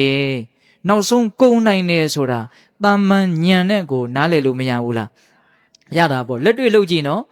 ်စိတ်တူစရာတစုံတရာတွေ့ပြီဆိုရင်အိုးအလုံးပြီးသွားမှာပါဆိုတဲ့အတွေးလေးဟာစိတ်ကိုဘလောက်တက်တာရစီလေဘလောက်အေးချမ်းစီလေမသိနိုင်ဘူးလားခံစားလို့ကောမရနိုင်ဘူးလားရနိုင်တာပေါ့ဒါကြောင့်ပေးသက်ပေါင်းသူတော်ကောင်းတို့တရက်ကိုပိုင်းပြီးတော့နေခဲ့ရမယ်မနေ့တုန်းကပြီးခဲ့ပြီမနှစ်တုန်းကပြီးခဲ့ပြီထားလိုက်တော့ခေါင်းထဲကိုမထည့်တော့နဲ့ဟုတ်လားမနေ့တုန်းကပြီးခဲ့ပြီနေ့လယ်တုန်းကပြီးခဲ့ပြီညနေတုန်းကပြီးခဲ့ပြီနောက်ဆုံးတစ်ဖြည်းဖြည်းနဲ့စိတ်လာပြီးခဲ့တဲ့နာရီကပြီးခဲ့ပြီဒီဟာတွေကငါ့ကိုမလွှမ်းမိုးနေစဉ်မနေစေသင့်ဘူးလို့ဟုတ်လားအဲ့ဒါလိုလေးပြစ္ဆုတ်ပံလေးကိုတက်နိုင်တယ်မြပိုင်းခြားပြီးတော့တိတဲ့မြင်တဲ့နေတတ်မယ်ဆိုရင်တော်တော်ကြီးသက်သာရမရဘူးလားရတယ်နော်ဒါကြောင့်ပေးသက်ပေါင်းသူတော်ကောင်းတို့ဒါကတော့ဦးဇင်းတို့အရက်ပြောလေးနဲ့ရင်းနှီးပြောကြည့်တာပါဟုတ်ရဲ့လားအဲ့တော့တကယ်တမ်းကတော့ဖြစ်ဆဲယုံနံကိုဖြစ်နေတဲ့အခိုက်အတန့်မှာဖြစ်နေတဲ့အတိုင်းအမှန်တိုင်းသိအောင်ကြိုးစားရင်မမြဲတာကိုသိမလာပြီဘူးလားသိလာမယ်မမြဲတာကိုသိရင်သိသလောက်လောဘဒေါသမောဟမနှဲပြီဘူးလားနှဲမယ်နှဲအောင်လုံမှသာလင်တစ်ချိန်မှာကုန်တယ်ဆိုတာကဖြစ်မှာပေါ့ဟုတ်ရဲ့လားအဲ့ဒီလောဘဒေါသမောဟကုန်မှဆင်းရဲဒုက္ခကုန်မှာပေါ့ဟုတ်ရဲ့လားဒါကြောင့်ဦးဇင်းတို့ဏိကုံးချုပ်ပြောတာဒီကေတမုဒ္ဒိသုတ်တံမှာလာတဲ့လောဘဒေါသမောဟတို့သည်မကောင်းမှန်းကိုယ်တိုင်သိနေပြီပဲမကောင်းမှန်းသိတယ်ဆိုရင်ပယ်နိုင်အောင်ကြိုးစားပေါ့ဆိုတဲ့မြတ်စွာဘုရားရဲ့စကားကိုဦးဇင်းတို့ဘယ်လိုပယ်နိုင်အောင်ဘယ်လိုကြိုးစားမလဲဆိုတဲ့နိလန်းကိုမြတ်စွာဘုရားဟောထားတဲ့အဲ့ဒီသုတ်တံနဲ့အညီဒါဦးဇင်းတို့ပိဋကပေါင်းသူတော်ကောင်းတို့ကိုအချက်အလက်ကလေးစုံအောင်ပြောပြလိုက်တာပေါ့ဟုတ်ရဲ့လားဒါကြောင့်ဦးဇင်းတို့တရားဟောတာလည်းပဲတနာရီနဲ့15မိနစ်ပြည့်တော့မယ်နော်အဲ့တော့ဦးဇင်းတို့ဒီလောက်ပဲပြောနေကြဆိုတော့ဦးဇင်းတို့ပြောခဲ့တာတွေကိုအကုန်လုံးအနှစ်ချုပ်ကြစို့ဟုတ်ရဲ့လားတရားကောင်းစဉ်ကဘာတဲ့တော့သေချာသောလမ်းကိုလျှောက်ပါတဲ့ဟုတ်ရဲ့လားအဲ့တော့လောကကြီးကအယူဝါဒရေးရရှုပ်ထွေးတယ်ကိုကလည်းပဲဉာဏ်ပညာကပုထုဇဉ်ဆိုတော့နေသေးတယ်ပေါ့ကိုကလည်းတန်တရားဖြစ်တဲ့သဘောရှိတယ်လောကကြီးကလည်းတန်တရားဖြစ်เสียတွေကများတယ်ဟုတ်လားအဲ့ဒီလိုအခြေအနေမျိုးမှာဟိုဟာလောက်ရမှာလို့ဒီဟာလောက်ရမှာလို့ဟိုဟာကဟုံနုံတို့ဒီဟာကဟုံနုံတို့အဲ့လိုမျိုးတကယ်လို့မြတ်မိမိတို့တန်တန်မှာဖြစ်နေတာရှိရင်ဒီသုတ်တန်ဒီအင်မတန်အသုံးတဲလိမ့်မယ်ကိုတန်တန်မှာအဲ့လိုတန်တရားတွေမရှိဘူးဆိုအောင်တော့ကိုနဲ့နီးစပ်ရာကိုပတ်ဝန်းကျင်မှာဒီလိုတန်တရားတွေနှိမ့်ဆက်ခံရပြီးတော့ဆင်းရဲနေတဲ့ပုံကိုယ်တွေများတွေ့ခဲ့မယ်ဆိုရင်ပိဋကပေါင်းသူတော်ကောင်းတို့ဒီသုတ်တံမှာလာတဲ့မြတ်စွာဘုရားရဲ့စကားတော်တွေကိုအသုံးချပြီးတော့တစ်ဖက်လူကိုအသိဉာဏ်ရှိအောင်ချမ်းသာအောင်လုပ်ပေးလို့မရဘူးလားရတယ်အဲ့ဒါလိုရည်ရွယ်ချက်နဲ့ဒါဦးဇင်းတို့ပြောတာပါဟုတ်ရဲ့လားအဲ့တော့မြတ်စွာဘုရားကတန်တရားဖြစ်ကြတဲ့ကာလမတွေကိုဘယ်သူပြောတာကိုမှမယုံနဲ့ဆိုတဲ့အတိတ်ပဲဟုတ်ရဲ့လားအဲ့လိုတော့တိတိကျကျမပြောဘူးနော်အစဉ်အလာရလဲမယုံနဲ့မာ10ချက်ပြန်မပြောတော့ဘူးနော်သူများပြောတာတစင်ကြားစကားတွေဒါကောင်းလှပြီဆိုယုံမြတ်နဲ့မယုံလိုက်ပါနဲ့ဟုတ်ရဲ့လားကိုယ်တိုင်လောဘဒေါသမောဟတို့သည်မကောင်းဘူးဆိုတာကိုသိနိုင်ပါတယ် တိပြီးရင်မကောင်းမှန်းသိရင်ပယ်နိုင်အောင်ကြိုးစားပါတဲ့အလောဘအဒေါသအမောဟဆိုတဲ့တရားတွေကောင်းတယ်ဆိုတာအပြစ်ကင်းတယ်ဆိုတာကိုယ်တိုင်သိနိုင်တာပဲသိပြီးတယ်ဆိုရင်အဲ့ဒါကိုပြည့်စုံအောင်ကြိုးစားပါတဲ့ဟုတ်လားနောက်ပြီးတော့ကိုတယောက်တည်းနေလို့မရတဲ့တတ္တလောကကြီးမှာတခြားသောတတ္တဝါတွေရဲ့အပေါ်မှာမေတ္တာကရုဏာမုဒိတာဥပေက္ခဆိုတဲ့ဗြဟ္မစိုရတရား၄ပါးပွားများပြီးတော့နေပါဘယ်လိုလူမျိုးကမှဒါကိုအပြစ်တင်လို့မရပါဘူးမလွဲနိုင်တဲ့လမ်းတေးကြတဲ့လမ်းချမ်းသာဖို့ဟုတ်ရလားအေးအဲ့ဒါလို့မိမိတို့ကဉာဏ်ပညာကြီးကြီးနဲ့ကောင်းတာတွေကိုပဲကြိုးစားမယ်မကောင်းတာတွေကိုရှောင်ပြီးတော့တဘာဝကြကြတွေးပြီးတော့အဲ့ဒါလို့ကောင်းမှုကိုပဲလုပ်ပြီးတော့မကောင်းမှုကိုရှောင်မယ်ဆိုလို့ရှိရင်ထောက်တရားကြီး၄ခုကိုရလိမ့်မယ်ဟုတ်ရလားတမလွန်လောကရှိသည်ဖြစ်စေမရှိသည်ဖြစ်စေကောင်းမှုမကောင်းမှုရဲ့အကျိုးရှိသည်ဖြစ်စေမရှိသည်ဖြစ်စေမကောင်းတာပြုလို့ပြုသည်မြည်သည်ဖြစ်စေမမြည်သည်ဖြစ်စေဟုတ်ရလားကောင်းတာကိုလုပ်ပြီးတော့မကောင်းတာမလုပ်တဲ့ပုဂ္ဂိုလ်အတွက်ထောက်တရားကြီး၄မျိုးရလိမ့်မယ်နောက်ဘဝရှိလည်းပဲသူ့အတွက်ချမ်းသာတယ်မရှိလည်းပဲဒီဘဝချမ်းသာတယ်ကောင်းမှုမကောင်းမှုရဲ့အကျိုးရှိမရှိသူကတော့ဘယ်ဘက်ကကြည့်ချမ်းသာတယ်ဟုတ်ရလားဒါကြောင့်ပေးသက်ပေါင်းသူတော်ကောင်းတို့ကောင်းမှုကိုပြုခြင်းမကောင်းမှုကိုရှောင်ကျဉ်ခြင်းသည်သာလျင်ချမ်းသာဒုက္ခသည်ကို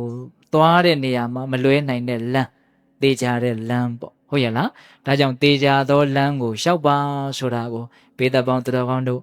ထိုက်တလောက်တော့နားလည်ခဲ့ကြပြီပေါ့နော်အဲ့တော့ကိုဘေးပတ်ဝန်းကျင်ကိုလည်းပဲတကယ်လို့တန်သေးရသားကောင်တွေတွေ့ခဲ့မယ်ဆိုလို့ရှိရင်တတ်နိုင်သမျှမိမိတို့ရဲ့ဉာဏ်ပညာနဲ့တဆင့်ဖောက်တဲ့ချပြီးတော့ရှင်းလင်းပြောဆိုနိုင်ကြမယ်ဆိုရင်အမျက်ဆုံးသောသာသနာပြုကုသိုလ်တို့ကြီးကိုမရနိုင်ပေဘူးလားရနိုင်ပါတယ်ဒါကြောင့်ပေးသက်ပေါင်းသူတော်ကောင်းတို့ကိုယ်တိုင်လည်းပဲတေချာသောလမ်းကိုရှောင်လန်းနိုင်ကြပါစေတပါးသောပုဂ္ဂိုလ်တို့ကိုလည်းပဲရှောင်လန်းနိုင်အောင်အထောက်အကူပေးနိုင်ကြတဲ့သူတော်ကောင်းတွေဖြစ်ကြပါစေလို့ဦးဇင်းတို့ဆန္ဒပြုပြီးတော့မေတ္တာပို့ပြီးတော့အဆုံးသတ်ကြရအောင်နော်ဘဝတုသဗ္ဗမင်္ဂလရခန္တုသဗ္ဗဒေဝတာသဗ္ဗဗုဒ္ဓ ानु ဘာဝေနတရာဒုက္ခိဘဝန္တုတိဘဝတုသဗ္ဗမင်္ဂလရခန္တုသဗ္ဗဒေဝတာသဗ္ဗဓမ္မာ ानु ဘာဝေနတရာဒုက္ခိဘဝန္တုတိဘဝတုသဗ္ဗမင်္ဂလရခန္တုသဗ္ဗဒေဝတာသဗ္ဗသံဃာ ानु ဘာဝေနတရာဒုက္ခိဘဝန္တုတိတေတုံမာကံသင်တရားနာပိသပေါင်းသူတော်ကောင်းတို့စာတာအလုံးသောတတ္တဝါအနန္တတို့အားသဗ္ဗမင်္ဂလလောကီလောကုတ္တရာကောင်းဆိုသမျှမင်္ဂလာဝဝတိဘဝတို့ကောင်းစွာမသွေဖြစ်တော်မူကြပါစေတည်းသဗ္ဗဒေဝတာမိမိတို့ခန္ဓာကိုယ်မှာစောင့်ကြနေကြကုန်သောနတ်မိမိတို့အိမ်မှာစောင့်ကြနေကြကုန်သောနတ်မိမိတို့သာသနာမိမိတို့ကဘာမှာစောင့်ကြနေကြကုန်သောနတ်မျက်နှာကောင်းနတ်ပေါင်းတို့ကလည်းပဲရက္ခန္တုကောင်းစွာမသွေဆောင်လျှောက်တော်မူနိုင်ကြပါစေတည်းသမ္မာဗုဒ္ဓ ानु ဘာဝေနကင်းငါဝါလူသေးစုမငါပွင့်တော်မူကြတဲ့သုသောတော်ဘုရားရှင်ကိုတော်မြတ်တို့ရဲ့တကုတေဇောအာနုဘောတော်တို့ကြောင့်၎င်းသဗ္ဗဓမ္မာ ानु ဘာဝေနမေလီရန်ဖူလီရန်နိဗ္ဗာန်ပရိယတိဟုဆိုသောစေတံတော်တရားတော်မြတ်တို့ရဲ့တကုတေဇောအာနုဘောတော်တို့ကြောင့်၎င်းသဗ္ဗတံဃာ ानु ဘာဝေနမကတံ၄ရောက်ဖလတံ၄ရောက်ဟုဆိုသောရှင်ယောတော်ရိယတန်ခါရှင်မြတ်တို့နှင့်တကွာတီလံဂုံသမာဓိဂုံပညာဂုံတို့နှင့်ပြည့်စုံတော်မူကြတဲ့သမုဒိတံခါအရှင်ကောင်းရှင်မြတ်ပေါင်းတို့ရဲ့တကုတေဇောအာနုဘောတော်တို့ကြောင့်၎င်းတရားနေရောညပါဘေခမဆိုင်ချိန်ရှိတိုင်းဒုက္ခိကိုစိတ်နှပြချမ်းပါချမ်းသာခြင်းရှိကြကုန်သည်ဘဝတို့ကောင်းစွာမသွေဖြစ်တော်မူကြပါစေတည်းသာဓုသာဓုသာ